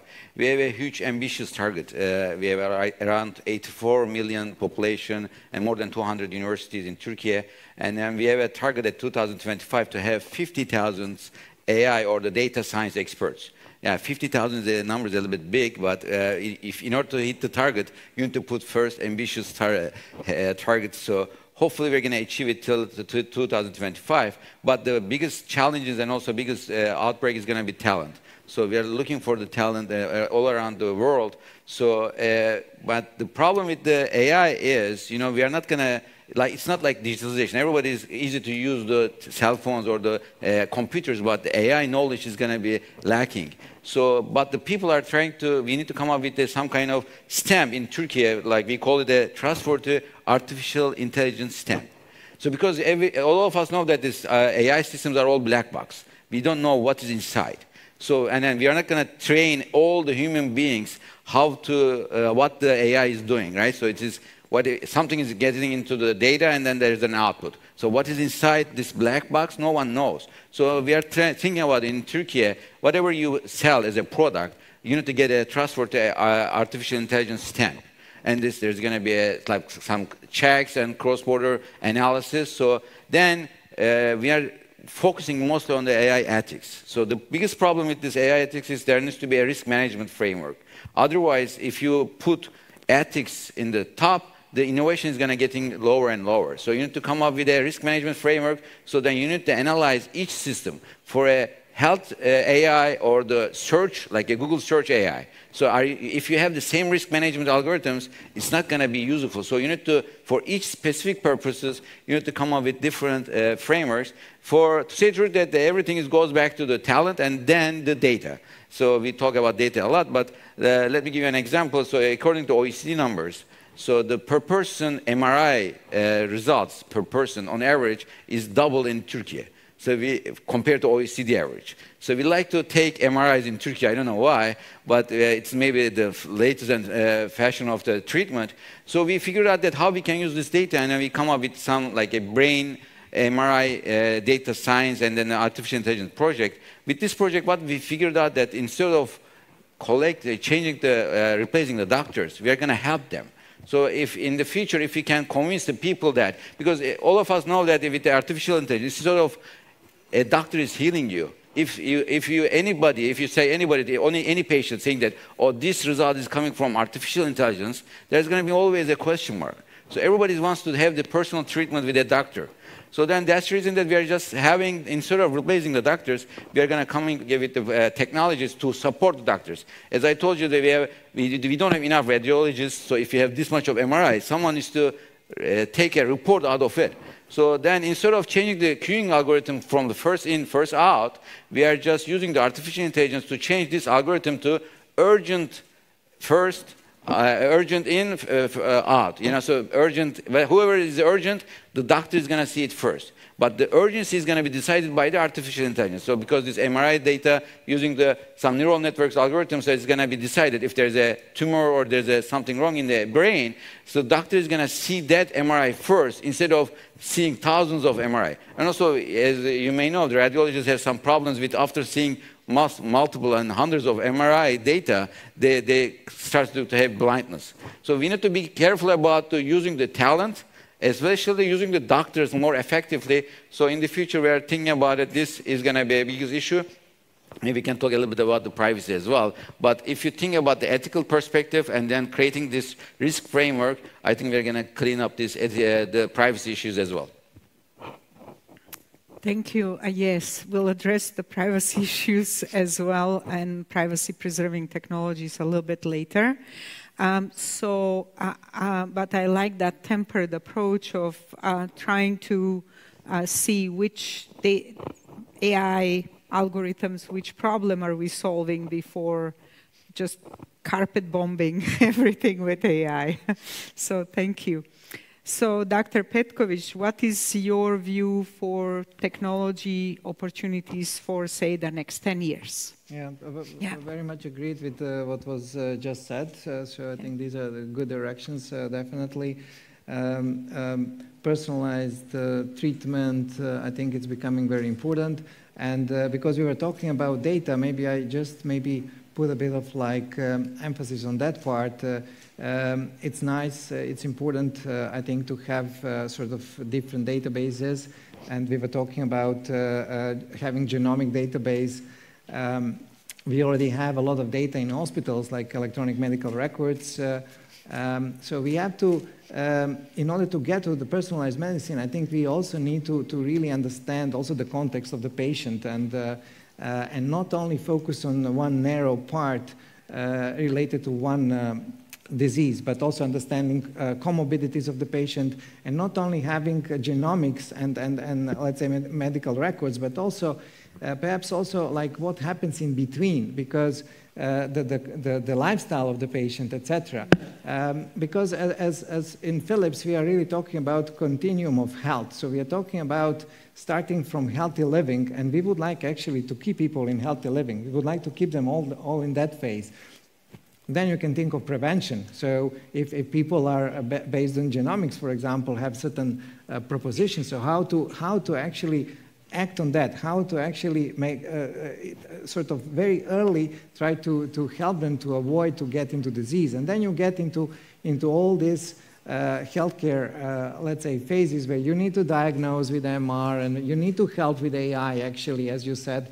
You need to triage patients very quickly and then all these things. And then also you need to do proper treatment where also all these data that comes together from genomics together with medical records, together with other insights about the patient should come really together to enable personalized treatment and in the best way help patients and keep them in the healthy phase of this continuum. Thank you. Thank you, Dr. Petković. And you mentioned something very important about collecting all of this data and likely in a very broad and longitudinal manner. So that leads me to my next question, which I will direct to Dr. Rakic, about large-scale data integration, both opportunities as well as challenges. I know to have an institute in AI in healthcare, you need these wide, genome-wide population studies that include a lot of genomic data with a lot of sensitive information. So there are recent examples like Map of Life by the pharma company Novartis. There is an example of Regeneron. They have spearheaded the sequencing of 2 million people so far, together with Geisinger and UK Biobank, which is enormous feat. And recently they published a paper in New England Journal of Medicine really zeroing in on a protective gene which protects you 50%, has that power from, say, non-alcoholic fatty liver disease. So such insights are tremendous. That insight came from 500,000 patients. And it would be inspirational to hear from you what is your vision for your own institute and how do you plan these international, like multi-institutional collaborations in the future? Thank you. It's a great question. I mean, currently we are working mostly on diagnostics, so AI in diagnostics, like ECG analysis or finding patterns of diseased patients in rare disease. For genomics, we are just getting into it. I mean, it's a huge potential, of course. As you said, like for personalized medicine, for understanding a mechanism of a disease, for finding a potential drug target, for finding a biomarker, which is like a goal in biotech. But there are some problems. Of course, for these cohort big studies, you need huge amount of patient data, which in Serbia we still don't have. Hopefully we will have in future.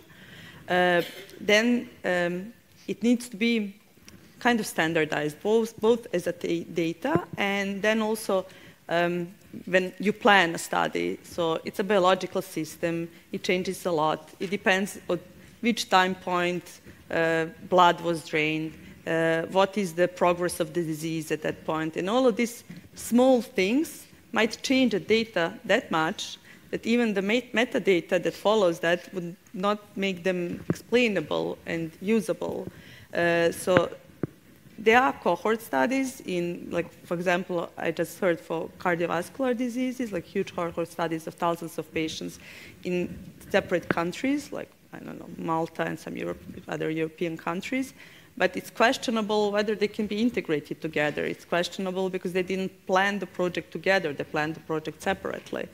Then the next question is whether they can share this data.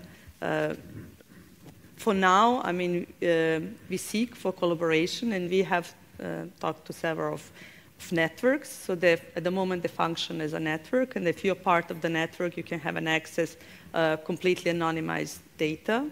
This kind of data already exists for some of the rare diseases, which we are very interested in, also for genomic studies in different diseases.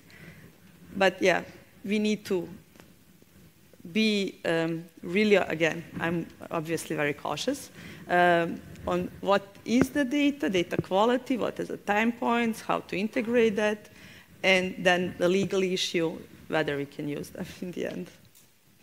Did I answer your question? Yes, thank you. I like your answer, and that leads me to the next question, which is really about data privacy for patient data and how to uphold, say, GDPR policies and other guidelines, and how to practice great data governance, because when it's a clinical study, then there are already regulations. However, there is new real-world data that is being generated all the time, and that is really useful data.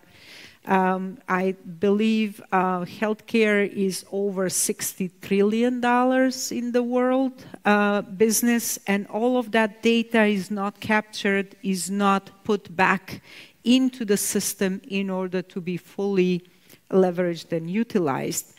So now my next question would be for Dr. Jovanovic to tell us what is the perspective from the government of Serbia. We heard great plans from Her Excellency Brnabić about introducing AI even in primary school.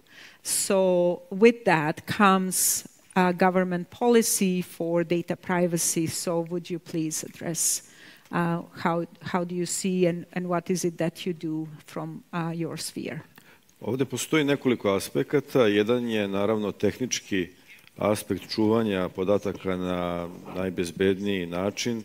Vlada Republike Srbije je u prethodnom periodu uspostavila 2 državna data centra. Jedan je izgradila i on se nalazi u Kragujevcu, koji je izgrađen pod najvišim tehničkim i bezbednosnim standardima, koji je upravo u fazi sertifikacije i očekujemo da će biti sertifikovan za Tier 4, dakle najviši nivo pouzdanosti podataka, gde omogućavamo smeštaj državnih podataka, lokalnih samouprava, ali imamo mogućnost da ponudimo to i komercijalnim korisnicima. I upravo, recimo, smo pre par meseci potpisali ugovor sa jednom od najvećih svetskih IT kompanija, to je Oracle, koji će svoj public cloud upravo da uspostavi u Kragujevcu, i to će biti prvi Oracle public cloud i data centar uspostavljen izvan Evropske unije, što samo govori o kvalitetu i bezbednosti našeg data centra. S druge strane, naravno, dolazimo do toga gde se nalazi podaci i na koji način se oni čuvaju, i pričali smo o tome. S jedne strane imamo najsavremeniju infrastrukturu za razvoj veštačke inteligencije, NVIDIA superkompjuter, gde sa naučnom zajednicom, sa startupima, sa institutima pravimo jedan ekosistem naučnika koji znaju da rade sa veštačkom inteligencijom i da razvijaju te projekte u toj crnoj kutiji koja možda samo malo lampice svetle, ali zapravo naša misija je da ove godine pravimo što veći ekosistem naučnika koji mogu da rade na toj platformi, i uključili smo sve tehničke fakultete. Skoro smo potpisali sporazum i s biološkim fakultetom. Tu su naši vodeći instituti, ali i start-upovi koji se nalaze u naučno-tehnološkim parkovima, svi oni imaju u ovom trenutku pristup platformi za razvoj veštačke inteligencije i verujem da će taj kvantitet naredne godine početi da rađa kvalitet. S druge strane, tu su sirovi podaci. Verovatno je malo poznato da imamo fantastičnu saradnju s Ministarstvom zdravlja koje svoje najveće baze podataka upravo čuva u državnom data centru. Recimo, svi radiološki podaci ili podaci koji se nalaze u elektronskom receptu, a to su na stotine miliona recepata, da ne kažem koliko je to podataka, nalaze se u državnom data centru. Naravno, postavlja se pitanje zaštite tih podataka i objasnio sam kako ih tehnički štitimo i čuvamo, ali naravno i upotrebe podataka. Upotrebe podataka za istraživanja. I tu će sigurno morati mnogo da se radi na nivou zakona. Spomenuo sam ovaj budući zakon o uspostavljanju registra koji sadrži genetičke i biomedicinske podatke, ali mislim da će i novo ministarstvo koje će se baviti naukom, tehnološkim razvojem i inovacijama sigurno imati priliku da razmišlja o polisiju kada je u pitanju razvoj veštačke inteligencije. Naime, mi smo kao vlada među prvim zemljama u svetu koje još 2019. godine donelo strategiju razvoja veštačke inteligencije, ali postavlja se pitanje da li treba da imamo i zakon i podzakonska akta koja će definisati tu oblast i primjenu veštačke inteligencije, samim tim i način obrade i čuvanja podataka. Hvala, to je taj način čuvanja podataka, so the way we preserve the privacy is actually the topic of my next question, and I would like to ask for technologies. So there is privacy enhancing engineering and technological feasibility. This is definitely feasible at this stage, but do you see a wider adoption, when and how? We're almost at the end of the hour, so I would like to ask for quick answers from Dr. Koch and Dr. Petkovic, please. All right, let me start. So PET, so we are engineers, we love acronyms. Instead of writing a privacy enhancing technologies, we just in short say PETs. PETs are important topic because right now, if you think about it, the personalized medication, what we think about it is it's all about the data, the personal data. So but the different countries have different regulations. So if I ask you how to anonymize data in X country with respect to Y country, anonymization doesn't have any standard either. So how are you going to anonymize the data? Before talking about the PETs, we need to talk about how to anonymize the data as well. So for example, data mining technologies, machine learning, they are built to optimize the system. They are not, sole purpose is the privacy. So if you, when you put the PETs inside, PETs create distortion. If in AI, we all know that garbage in, garbage out. So if you put distortion with using PETs, then the algorithms are going to suffer. And if you want to change the algorithm, it's going to cost lots of millions of dollars. So what you're going to do is, the principle is very straightforward. Privacy by design and digital by design. So at the beginning, you need to start thinking about these concerns. Other than adding PETs, for example, if you have a well-known algorithm, if you add the PETs, it's going to create distortion, and then the distorted data is useless. So that's the reason that what I'm trying to say is, in order to make it quick, PETs are going to be valid, but instead of PETs, if you start at the earlier and then you train all the engineers, we have the same problem with the coding as well. We have lots of coding and platforms, but the software engineers doesn't know how to create secure software. So then we are going to come up with some technologies to make the platform secure. So the same thing is happening in the AI as well. Instead of designing the system to fully optimize, if you think about the privacy concerns at the beginning, the algorithms are going to be much better and faster and much more private. Thank you.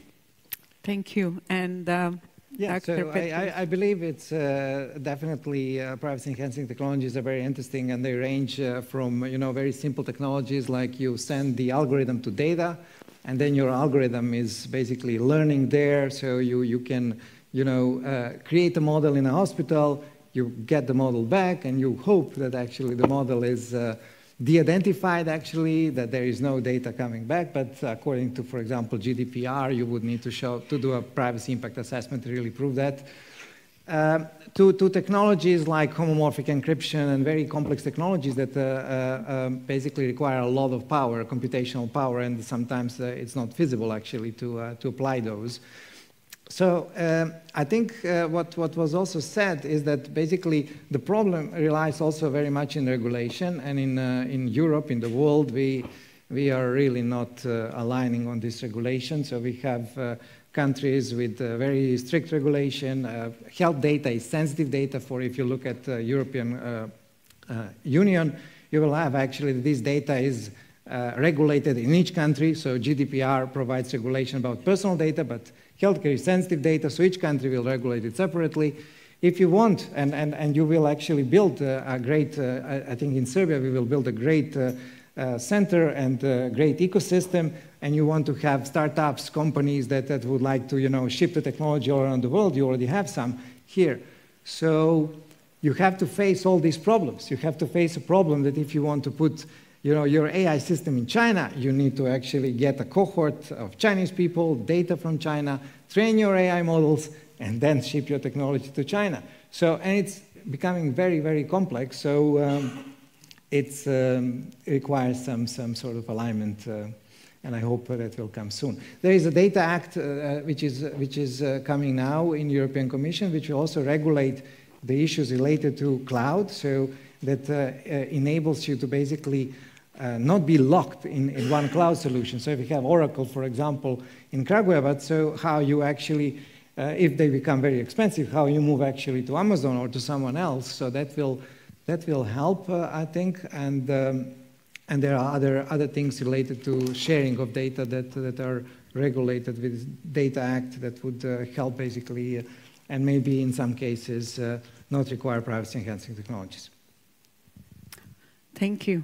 Thank you, Dr. Petković. So we understand it's complicated but doable. Is that the conclusion? I think so.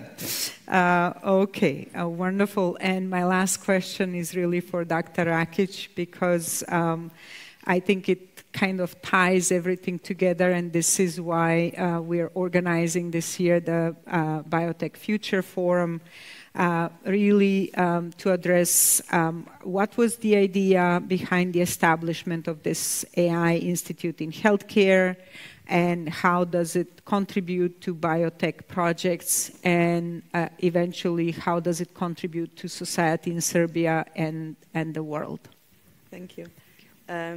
So our institute is General Research and Development of Artificial Intelligence.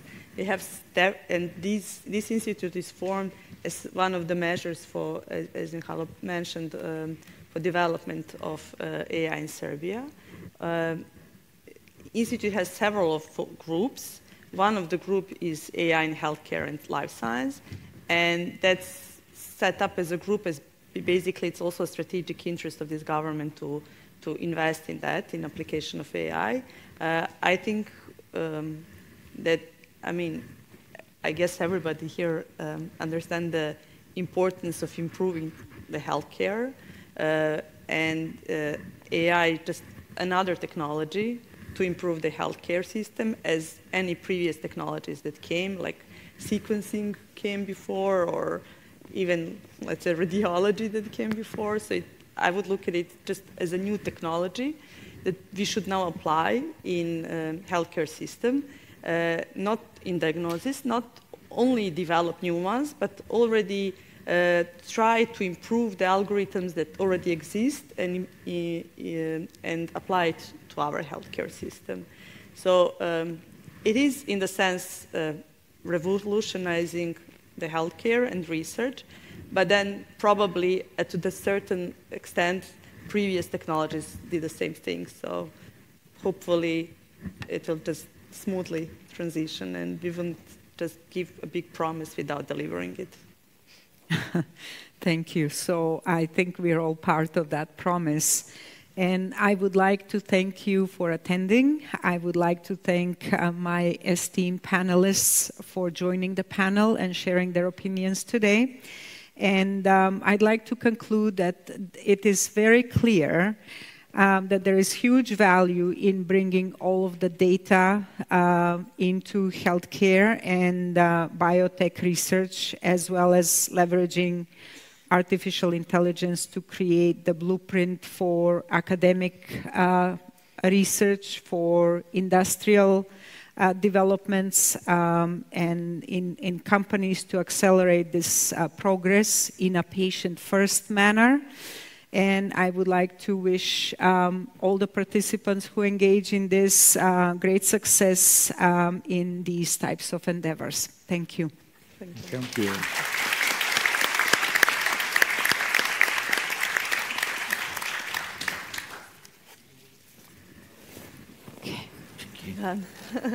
Dobro, hvala. Nice meeting you. Yeah, nice meeting you. Yeah. It was great. Thank you.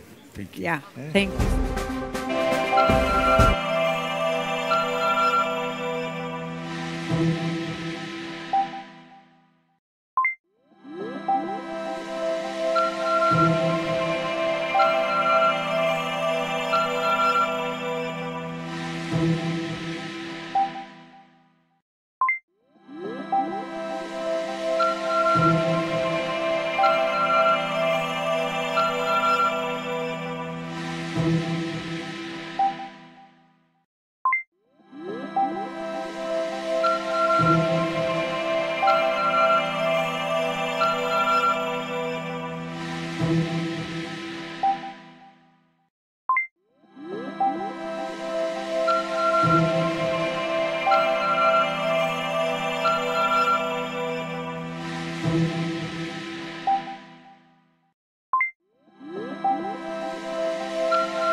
you.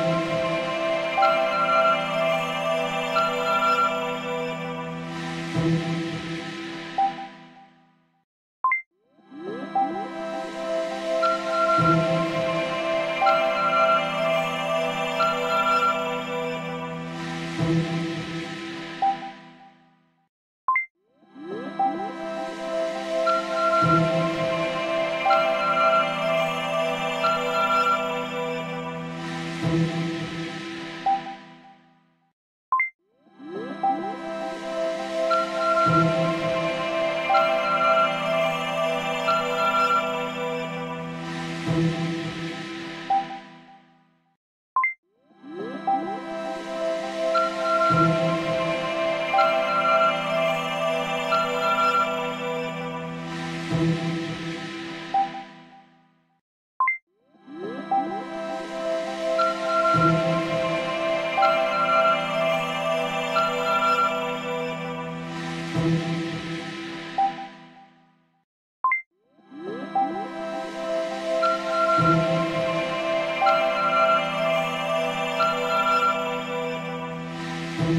you.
you.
First announce my today's guests.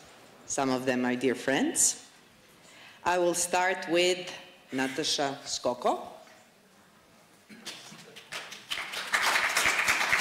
So at the moment, she's the head of Biotechnology Development Unit at International Center for Genetic Engineering and Biotechnology. She's graduated from Belgrade University and then moved to Trieste. Worked a lot on biotech, on production of biosimilars, and now she's actually coordinating tech transfer of the whole organization. This is organization actually managed by partially United Nations, so 64 countries are present. We will talk today about technology transfer from one center to like 64 countries, so we will have a lot of questions for her today. My next panelist is Dr. Claudia Vickers. Welcome. Thank you for being today with us. She's Chief Scientific Officer at Eden Brew. Well, that's animal-free dairy company. So we will talk about milk without animals today and real biotech. Her research focus is on developing sustainable industrial products using bio-based solutions. So she's in academia, government research, and industry, a mixture for past 20 years. So she's in real biotech. And also an expert in synthetic biology in microbes. And Wes, one more important thing, co-chair of the World Economic Forum Synthetic Biology Global Future Council. So everything is in alignment for today. Now I would like to announce Dr. Charles Ruranga, Director of African Center of Excellence in Data Science. So we have a data scientist here. Actually, he has a PhD in statistics, econometrics, and he's director of the African Center of Excellence in Data Science with over 19 years of experience, both in academia, research, grants, development, and management and consultancy. And now I would like to ask Mr. Martin Mösler. So he comes from innovation part. He's a managing director of Science Park Graz, Austria. So that's one of the or the oldest and largest high-tech incubator, if I'm right. And he's a passionate about innovations and entrepreneurship. So he and his team are supporting numerous companies, including hopefully biotech companies, and we will discuss about the challenges of biotech companies in the ecosystem. He's also the ambassador in EU Space Agency's Business Incubation Center for Austria and Southeast Europe.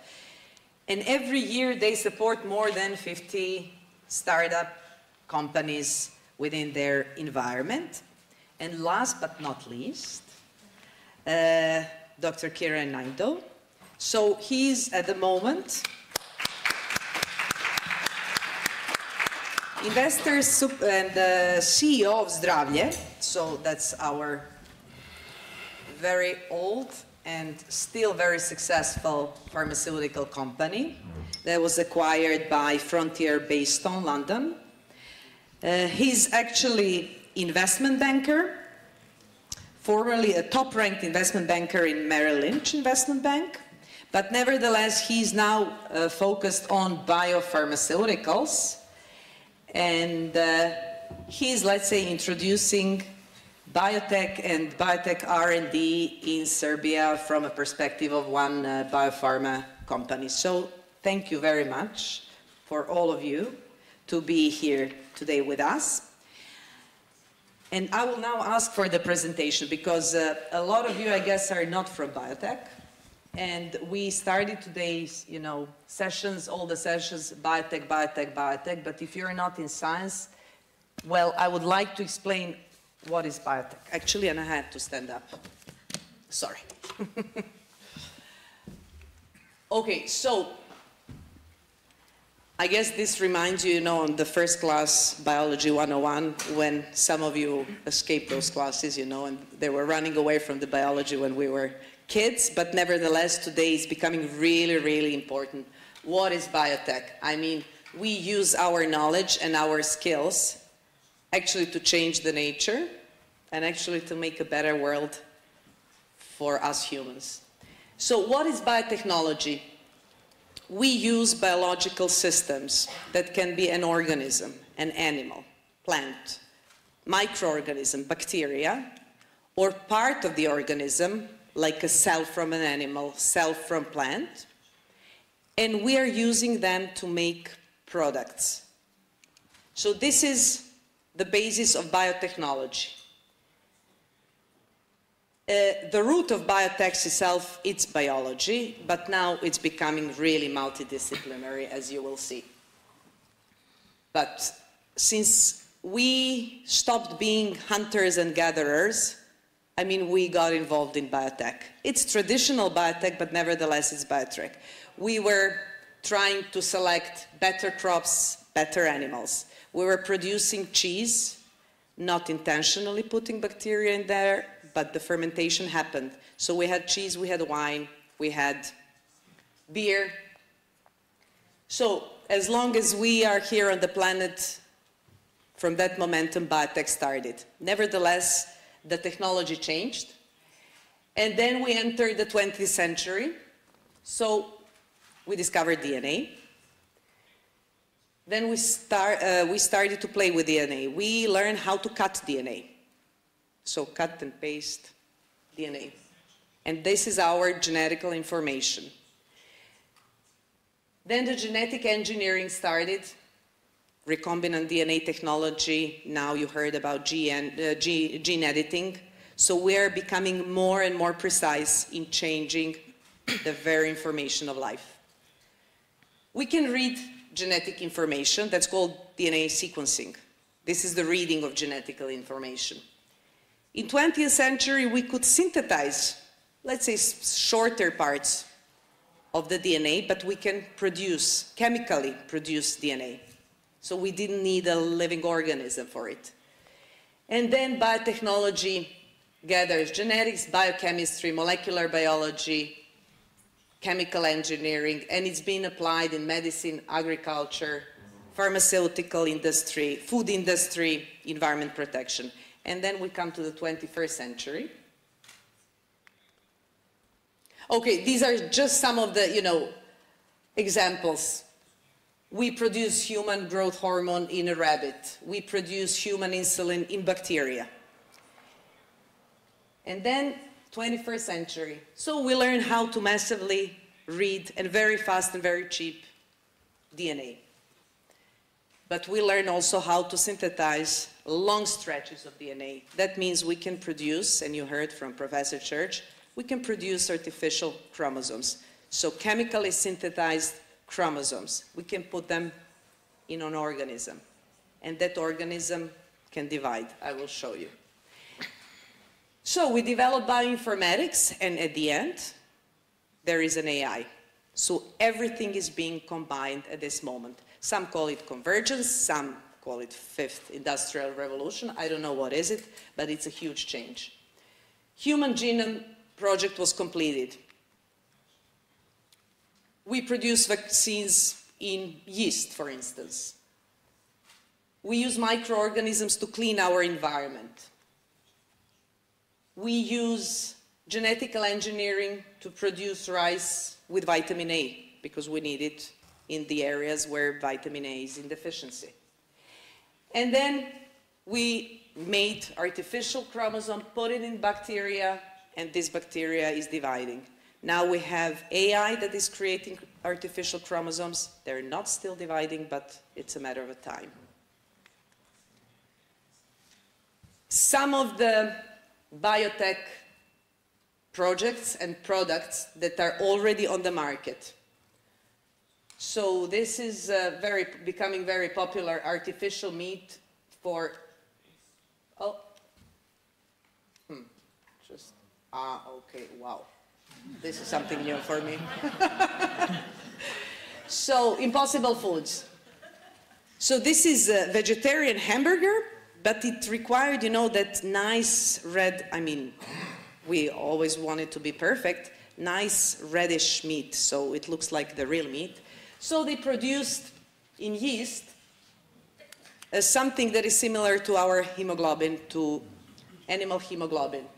And now it looks really nice. We're producing different materials that we can use on our cell phones, on our laptops, in bacteria. We're producing and making bacteria to act like they never acted in nature, so they can combine, for instance, with corn and give nitrogen to the corn. We are making huge progress in biomedicine because we can take cell from human, reprogram it, and put it back and make it fight the cancer on a long term. We're producing food with concentrations of some compounds that we need, and we can play with it. This is all affecting our everyday life. And now, I mean, it's becoming really a predominant field. It leads us towards bioeconomy. It's not something that replaces everything we had so far, but it's a complement. And this is a real revolution. This is a real level revolution. So what we are talking about, I mean, biotechnology is here. It's always been here, but the technology is developing. It's shaping our presence. But what will happen in future? I think there are a lot of questions that are arising. You heard some of them. But I will now try to discuss with my colleagues to see from different perspectives some challenges and some overview, what is happening and what they're working on. So thank you for this. Now I don't need it.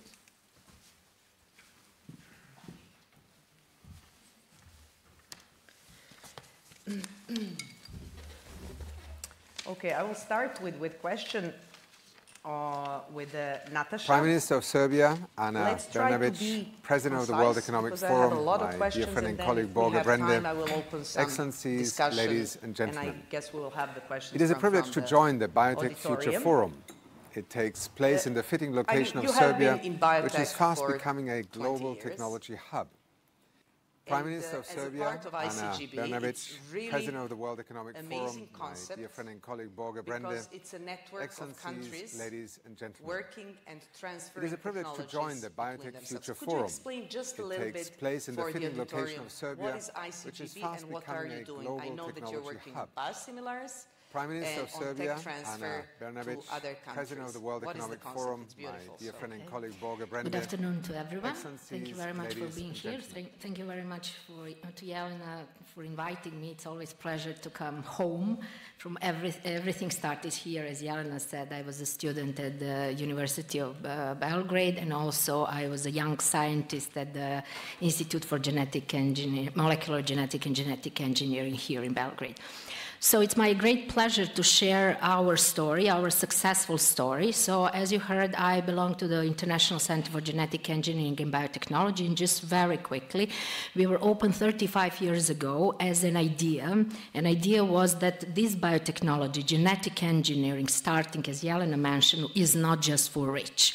So the idea was how to share this knowledge and how to provide this knowledge to everyone. So we make a very nice UNIDO special project, so United Nations Industrial Development Organization special project, and we were conceived as you heard now we have in 66 member state countries all around the world. They're all low and middle income countries, developing countries. Now we have also already developed, well-developed countries as our members. So for what we were doing, like excellence in research, science, in molecular biology and biotechnology, and to provide this to the industry. So to build also the bridge, how this knowledge should be shared with the industry. So this is basically what my group do. I'm heading the Biotechnology Development Unit at this institution in Italy. And what we do, we said, okay, there is a need for this knowledge. Let's develop it in these 30 years in-house, and then let's offer it as a training, as a technology transfer, as in-house, hands-on training to the developing world, to the personnel from the local companies. Why? Because we think that the biopharmaceuticals, biological drugs should be available to everyone. They are unfortunately not affordable to everyone because they're still very expensive. But after 20 years, when the patent expired, then everyone can use that knowledge and can produce it as generic. Generic of biological drug is called biosimilar. So this is what we successfully do for more than 25 years. We transfer this technology, we shape their local companies, we try to help them build local industries, and then being completely independent and not relying on the imports. Just to add 3 seconds, that now more than ever in pandemic we saw how that was important. I mean, if you just look, we work a lot with African countries as well. 97% like of all the imports of drugs and biological and pharma, any drug coming from import. So during COVID, like 94 countries just stopped export of these drugs. So then countries realized, oh my God, like local production is really important. So this is the idea in ICGB started 35 years ago, and we really successfully did it all these years. Prime Minister of Serbia, I've been following it for past 20 years, and really a lot of success stories. And we will discuss later about, is it only for the rich countries, or can we do something for the rest of the world, which is like 90% of the world. Dr. Vickers, I will start with, I had the first question, but I would like to spice it a little bit. Can we have milk without cows? Could you explain about the concept of your company and what are you doing at the moment? Because this is going to, I think, interest everyone. Yes, sure. So I work for a company called Edinburgh. I'm the Chief Scientific Officer there. I've only recently transitioned into the startup company world. So I guess I'm an example of someone who's spent 25 plus years in academia and government research and decided to see what it's like inside the startup world. And the reason I did that is because I've spent a great deal of that time in the last decade or so helping to establish synthetic biology and advanced bioengineering as a recognisable field in Australia, which is another story that I can tell you about. But after all of this time and effort and work put into it, I realised that we still, as a nation, were not doing the translation of the science very well. And I came out of a 5-year period with our federal research organisation, the CSIRO, out from a program that had a remit to do 2 things, one of which was establish a framework for industrial translation of science. And we did a lot in that, but there was still a lot more to do, and I realised that I didn't really know well enough what industry needed to get that happening effectively. And I thought that my ability to develop those frameworks will really improve significantly if I spend a bit of time in industry and have more of a hard-nosed understanding of what happens in industry. So that's why I moved to Eden Brew, and our company, we make milk without the cows, and there's a really good reason for that. It's a sustainability driver. So when I moved to industry, I wanted to be sure that what I was doing was going to make a difference at scale. And milk is a very important nutritional component of diets all over the world. It's not very sustainably produced, so it produces a lot of carbon emissions, especially the methane produced by cattle. It uses a lot of water, it uses a lot of land. So the approach that we use is to take the genes from cows and put them into yeast, and then we brew the yeast up, just like making beer or wine. And then we harvest the proteins, the dairy proteins, the caseins and the whey proteins from the solution that the yeast are growing in, and then we use those proteins to recreate milk. So yes, we can have milk without the cow. Amazing. I mean, amazing. I didn't know that. I recently heard about that. Yeah, this is a huge area as alternative proteins, and the leg hemoglobin that you talked about from Impossible Foods is one example of that. And I think, you know, our ability to produce this, so that this kind of technology, we can deliver a product that has 1/3 of the carbon emissions, uses 95% less of the land, and uses 1% of the water, which is really important. So water is a critical resource. There already are wars being fought over access to water. There will be more wars fought over access to water in the future. So if we can produce proteins in a much more sustainable, environmentally friendly way, much more intensive, we can also do it locally and distribute it.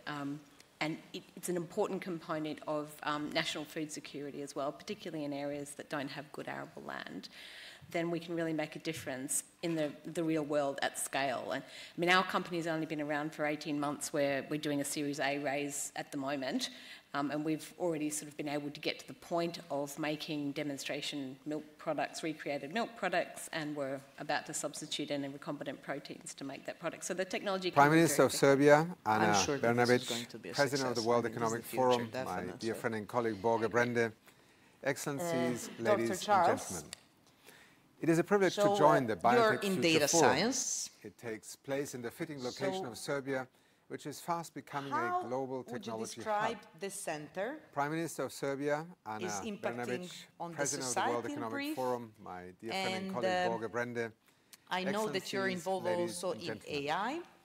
It is a privilege to join the Biotech Future Forum. Where did the AI found the application? Which is Are you fast connecting it with hub. the biotech at the moment? Prime Minister of Serbia, Ana Brnabić, President of the World Economic Forum. Some kind of overview, what is happening, because we don't know what is happening Excellencies, ladies in your and gentlemen. country. It is a privilege to join the Biotech Future Forum. It takes place in the fitting location of Serbia, which is fast becoming a global technology hub. Prime Minister of Serbia, Ana Brnabić, inviting me to give the brief of what we are doing in the African Center of Excellence in data science. Yeah, the African Center in data science is based at the University of Rwanda. That is in Rwanda. For those who don't know, Rwanda is in East Africa country in Africa. So that is where we have the Republic of Rwanda. And University of Rwanda is a public institution.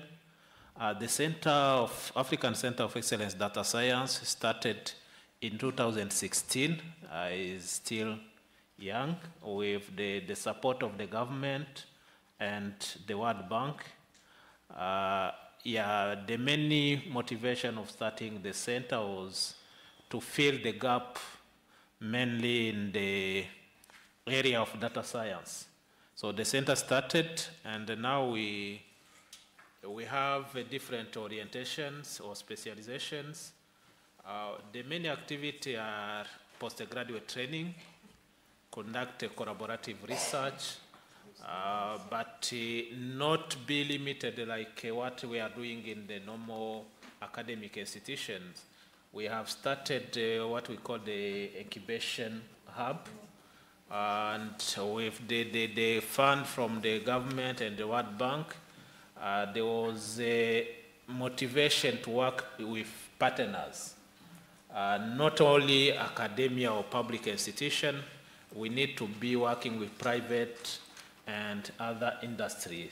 So with the data-driven incubation hub, we'll have the place where students, others who are working outside can meet with innovative ideas, and those ideas they can get kind of mentorship and respond to the needs of the society. Currently, after that we have master student. It was a regional center. It is based at the University of Rwanda in Rwanda, but we have students from different countries in Africa who came for masters and PhD, and also who came for as faculty or who can come for the short courses. We have different areas. One of those areas we started, they need to be data scientists first, so they can apply it in biostatistics or health. Others can go in actuarial science, economics. We have others who remain in data mining. So those are the different specializations we have. As a unit in public institution and the university, the impact will be on different sides. One is the student who will be doing masters and the PhD will be able to do the graduation, and they will respond to the gap. The gap was identified before, not only in Rwanda, but also in the region. So master's students have already graduated, and up to now, 2 PhD candidates also graduated. They are working in different institutions, either in Rwanda or in their home countries. The second part where we need really, we are putting more effort is that incubation hub. The process is, if it is in health or any other sector, we have the call. We can get students with those innovative ideas, can be related to the problem identified in the specific company or institution, and they will come get those mentorship, and after they will propose, it can be application, it can be any other solution based on the problem. So that is where we are now. Okay. And what I can say. Prime Minister of Serbia, Ana Brnabić, President of the World Economic Forum, thank you very much. So, Martin, you are supporting the startup community. It is a privilege to join the Biotech Future Forum. How many of those, let's say, 50 companies per year are in real biotech? Prime Minister of and Serbia, how challenging is President of the World Economic to support Forum, biotech company? For instance, I always compare it with the IT, and I always put 10 times everything, risk, money. So, how challenging from your perspective is which biotech? is fast becoming a global technology hub. Thank you. Great question. Prime Minister of Serbia, Ana Brnabić, President of the World Economic Forum, my dear friend and colleague Borge Brende, Excellencies, ladies which was incredibly intriguing and thought-provoking. And I mean, I couldn't think of a better opportunity to have a panel than after such a great presentation. Developing biotech companies has become a lot easier during the last 2 years because of it's always about timing. I was also thinking of meat substitute, milk substitutes. I mean, don't get me wrong, this is great technology.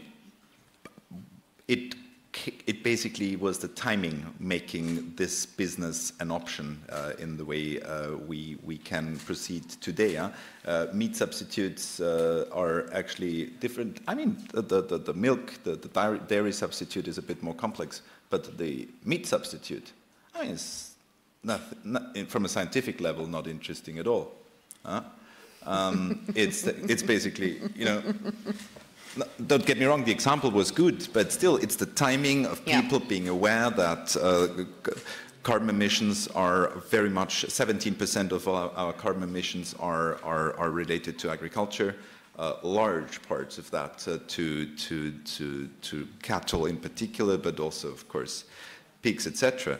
So it's about timing. It's become much easier, talking about timing, it's become much easier during the last 2 years because of the common awareness of health being critical, because of this really trickling down throughout the whole society and throughout the world, and also because of certain basically technologies being critically important in order to find countermeasures, which were important for 2 reasons. First of all, due to for physical reasons, but also for psychodynamic reasons, because having something in place which kind of is able to combat the invisible was at least as important as the protective element of vaccines helping our bodies to cope with certain challenges. So it's become much easier. I'm repeating myself. It's become a primary source of primary target of investment for investors, which is almost a bit annoying when you're a catch-all technology developer, as I am, with quite a large array of incredibly smart entrepreneurs, and everybody is wanting to to invest into biotech. And one last thing, which is also important, I think the beauty of biotech is that it is all about generalism. While we come from a specialist-driven world where the scientist does not respect the technology individual, have you ever talked to a heavyweight, fully bred scientist, what he or she thinks about an engineer? This is like the proletariat. This is the guys you don't really talk to. This is the guys who fix your washing machine. And have you ever talked to an engineer what he thinks about the business guys? Because it's these 3 factors which are critical. It's the science, and it's really the deep, deep, deep blue sky research which we need. It's and then you need the proper heavyweight technicians who actually make it feasible, who make it operable. And in order to really bring it into the market, and this is why Mr. Church was so impressive, you need someone who has the business understanding, and the first 2 mostly don't have it. Sometimes there is geniuses who are, and I'll have one example, but mostly the scientist is really not good at applying, and the person who applies stuff is actually always looking for the beauty of the solution. Producing the perfect car, we're now off topic, but producing the perfect car is probably not is probably gonna move the car producer out of business. So the great solutions they may be important when it comes to, and this is the good thing here, we need to be, when it comes to health, when it comes to biotech, we need to be perfect. Everybody needs to be perfect. Blue sky research needs to be perfect. Application, because if we have nothing, we need to be aware, we have nothing to apply if we don't have blue sky research. The basic science is what people apply, and it's the technology which helps the guys who apply stuff, and it is the business spirit and the knowledge of the market and what goes and what doesn't and what is right in terms of timing, which then drives out products we all can talk about. Thank you. So many things to think about. Good point. Kieran, you come from the investor part side. You also come from the industry, involved in biopharma, definitely, production of biologics and different products. So I would like to know about the R&D. What model of R&D, for instance, are you employing within your company or companies, because there are a lot of companies? Are you subcontracting? Are you collaborating with academia? Or you have internal, complete R&D like some multinationals usually have so far? So thank you firstly for inviting me to this very interesting panel discussion, and it's very nice to meet all of you and discuss these exciting concepts with you. So we are biopharmaceutical investors. We're based in London, and originally, I would say, our claim to fame was being responsible for producing the first biosimilar product that was launched in Europe and Canada, a product called infliximab, in partnership with Celltrion, which is a big South Korean biopharmaceutical company who we continue to have a relationship with since even after we invested here in Serbia. Regarding our activities here in Serbia, we invested in, as Jelena mentioned, quite a well-established 70-year-old manufacturer that's quite well known. And today we export to about 40 countries around the world. So as far as Australia, South Africa, Mexico, UK, EU. And we have restarted R&D activities. It's not strictly in biopharmaceuticals, but I'll get to that in a second. But we are now developing the first patent-protected product in Serbia that's under license from Pfizer. So we have an authorized version of Paxlovid, which is the nirmatrelvir-ritonavir combination product, which is quite new and innovative. It is pandemic dependent. It's quite a strong antiviral, so it really depends on the outcome of the pandemic. But that's not the point. The point is we started or restarted R&D of that nature here in Serbia. I think it's a good example. To your question around academia, we have included, for example, the Faculty of Pharmacy and here in Belgrade, and it has really been quite a valuable contribution to this project. I would say there are a few factors. Number one is understanding capabilities. I would say there is pent-up demand on the academic side to be involved in applied projects where they can see really what the outcome will be. In this case, when we started the project, it was creating a novel therapy for COVID-19.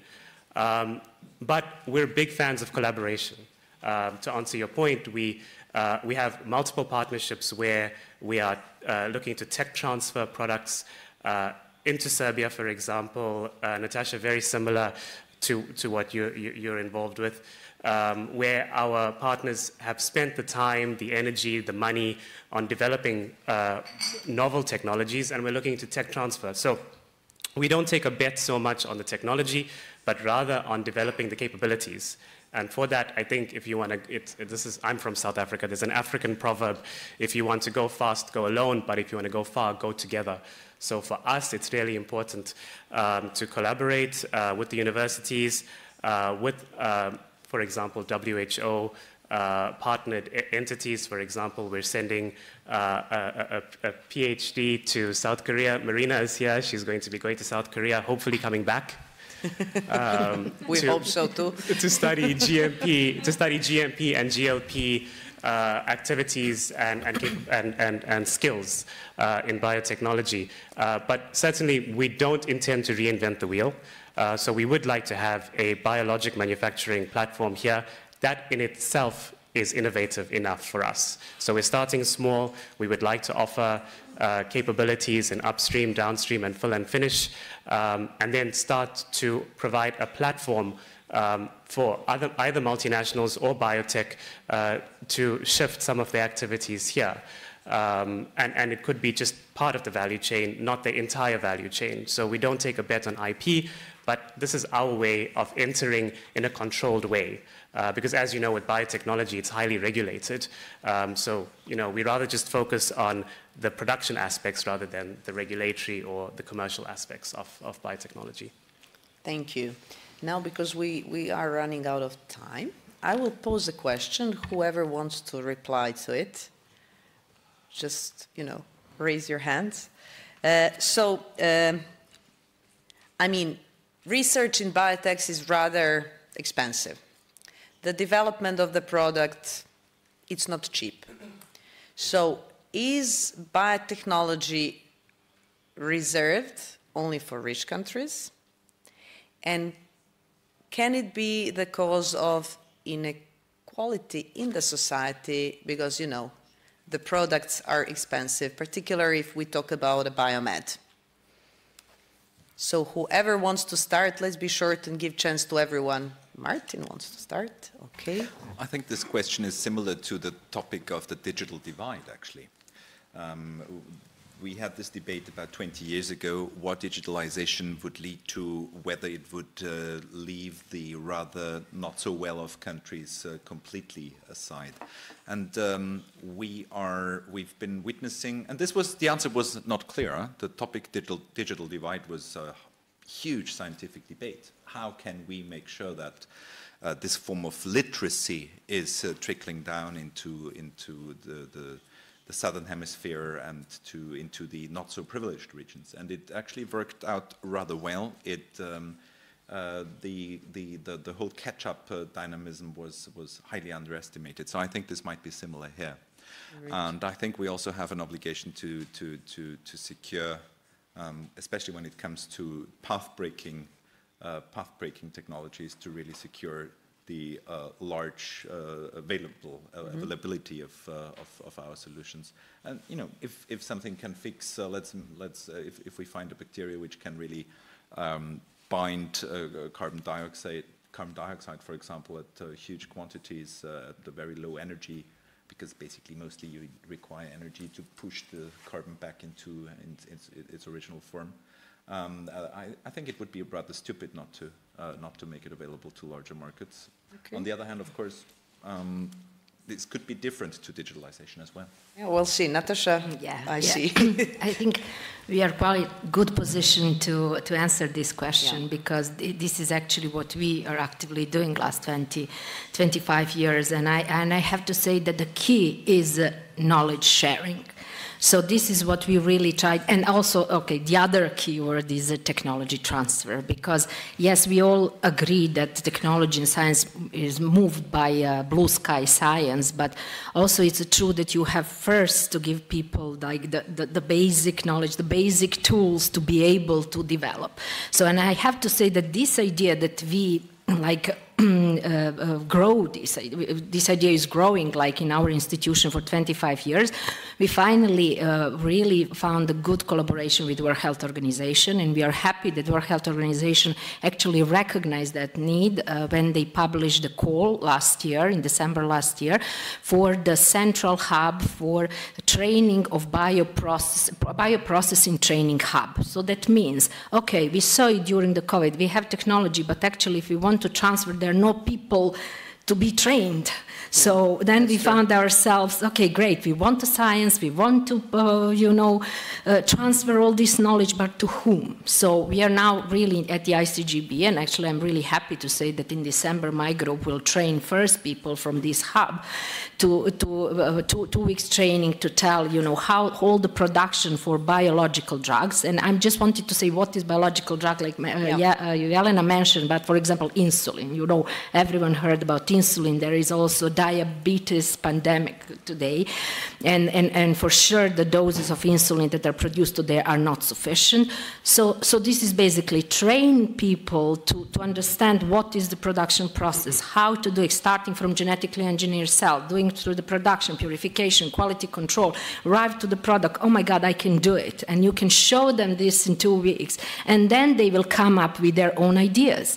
And then we are talking about the blue sky science. And this is what we really saw with our successful story, because we trained like a scientist from the big pharma companies in Bangladesh, and now they are, after 10 years, they are actually start to thinking on their own way, start to thinking, oh my God, there's some new molecules, maybe we can do something, touching a little bit of that blue sky science. So I think really that to answer your question, the most important thing is really sharing knowledge. And we at the ICGB came out with this idea like non-exclusive share knowledge through the training.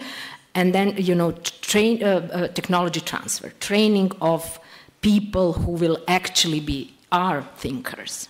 Yeah, I think we need more examples like what ICGB is doing if we want to really speed up the process and, put it deeply into the society.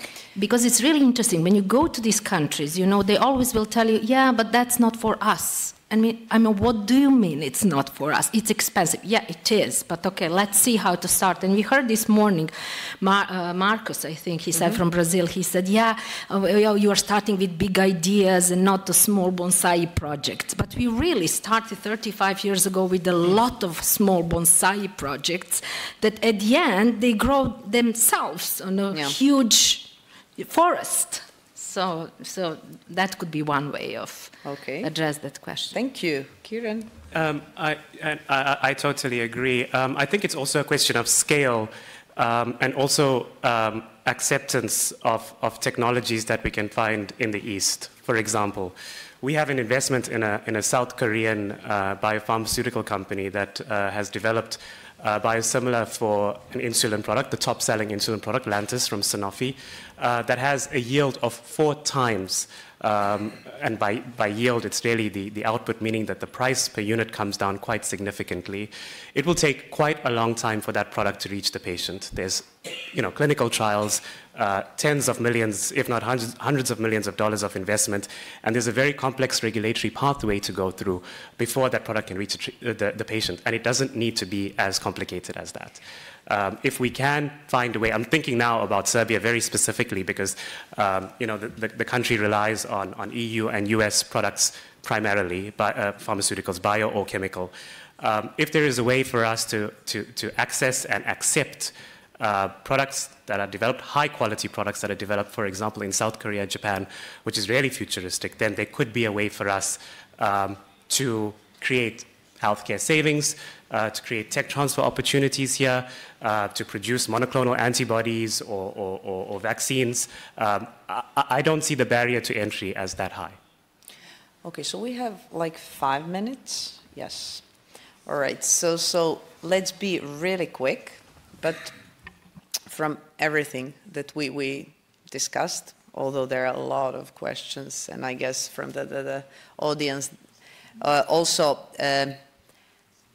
how the government can assist in speeding up the development of, let's say, biotechnological product, because the average time is really long, and I guess the regulations are maybe one obstacle, the procedures, some that are imposed by the government, or the lack of some kind of support may be very, not so complicated, but if it's there, it will be faster or deeper, I don't know. Just in 2 sentences, how can the government, or if you have an example of good practices, governmental practices, where should we look for? Can I start? Yes. Yes. So I think agile regulatory systems are really important. So our Office of the Gene Technology Regulator and the Gene Technology Code is updated every 3 to 5 years, I think, which is really very unusual. No other policy is updated every 3 to 5 years. And there is public engagement in that process. So there's an invitation out to everybody to contribute to that, and they get a lot of submissions. So it's probably, again, one of the only policies that is public-facing and empowers everybody to be involved in development of it. So that's quite important. Government understanding that biotechnology is a, it's not a sprint. It's a marathon. It's a long-term engagement process. It takes longer than other technologies. You can't just make an app and roll it out. And as a consequence of that, there needs to be policy engagement at fairly high levels. So in Australia, our Australian Council of Learned Academies works closely with the government to provide advice. And at one stage, I ended up in the Prime Minister's office explaining to him why synthetic biology was important and needed to be invested into by the government, which was then able to kickstart a process of development of research programs within our federal research agency, the CSIRO, under their Future Science Platforms program, and then had the opportunity to lead that program for 5 years to develop a collaborative research community across the entire nation and really push development of the technology forward very, very quickly. So we had more than 300 people involved in that. We trained about 110 early and mid-career research scientists out of that to be the leaders of the new wave of technology leaders coming out of that. We had 10 spin-out companies, and most importantly, we had scientists, social scientists, engineers, policy people, all involved in that program. So it was truly interdisciplinary, and the development of all of those fields were progressing in parallel towards similar aims. That was very successful. As I said, the technology transfer part of that was the more challenging part. So we did a lot of road mapping, and policy roadmaps, as painful as they are and as hackneyed as they are, actually are important to help drive policy. So we did two. We did the Australian Council of Learned Academies did one that looked into what was on the horizon for Australia and where we might benefit from it. And then CSIRO did one through my program, which I commissioned, and it was very much about the economic opportunity for Australia in the space. And that identified that by 2040 there's a $27 billion economic opportunity with 44,000 jobs to be developed out of synthetic biology, applied primarily in areas of agriculture and health and medicine, which is where the economic benefit would come from for the nation. And they have to be nation-specific, so different nations will have different considerations as part of that economic development process. So it takes broad stakeholders, everyone. Yeah, it's like, a rising tide lifts all boats, and everybody has to be involved in that movement going forward. I totally agree. Dr. Ruranga, any comments on the assistance, how important the assistance of the government, even for the data science center that you are leading? So, yeah, thank you. When you come to the government support in this process for the research or any activity applied the research, I think you said on the regulations and the other measures that need to be there.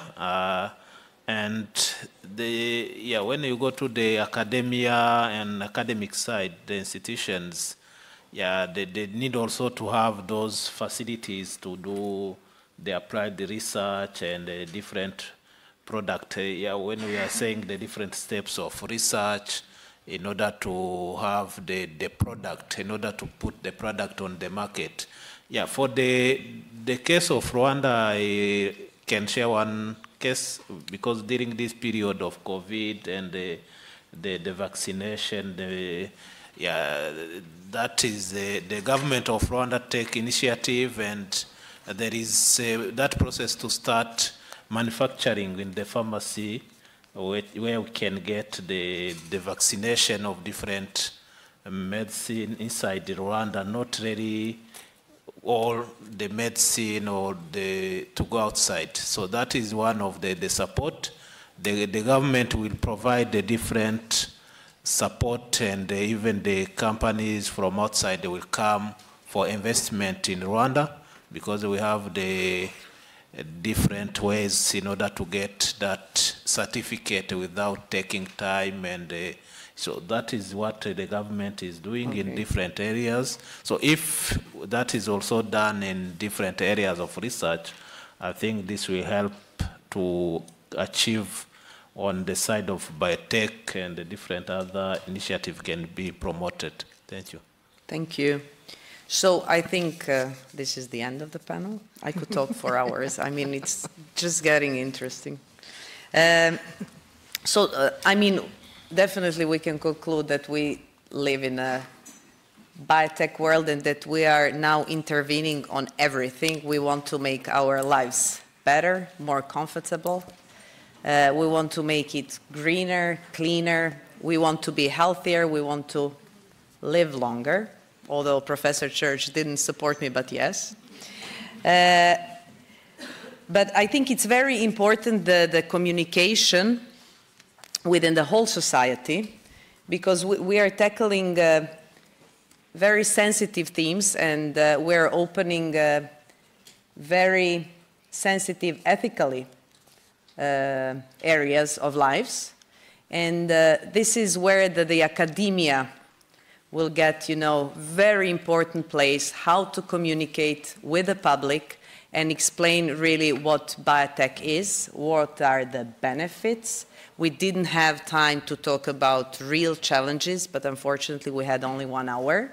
But there are a lot of challenges, ethical challenges and much deeper challenges, use and misuse of everything so far we did as humans. So we need really to include the whole society in what will happen even with Bio 4.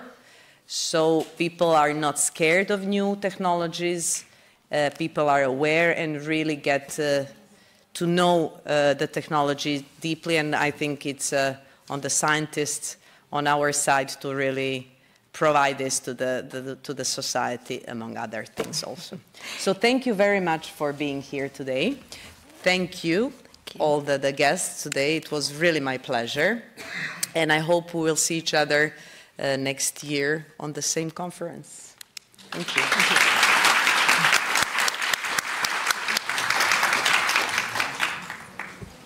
Hvala puno. Thank you very much. No, they're listening or they're not listening.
you.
you.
Of so many people around the world. So George Damis Yankopoulos is an MD, PhD. He's a co-founder, president, chief scientific officer of Regeneron. This is one of the world's premier biotech companies. Last time I checked, it was somewhere in the ballpark of $80 billion. So it's a big pharma, actually. Not only a small biotech where it started 30 years ago. So working alongside longtime partner, who is the president and CEO, which is Dr. Leonard Schleifer. So imagine two physician scientists starting a company and leading a company based on science. So he is the main force behind Regeneron's science-driven culture and unique ability to repeatedly, consistently create, translate science into medicine, leading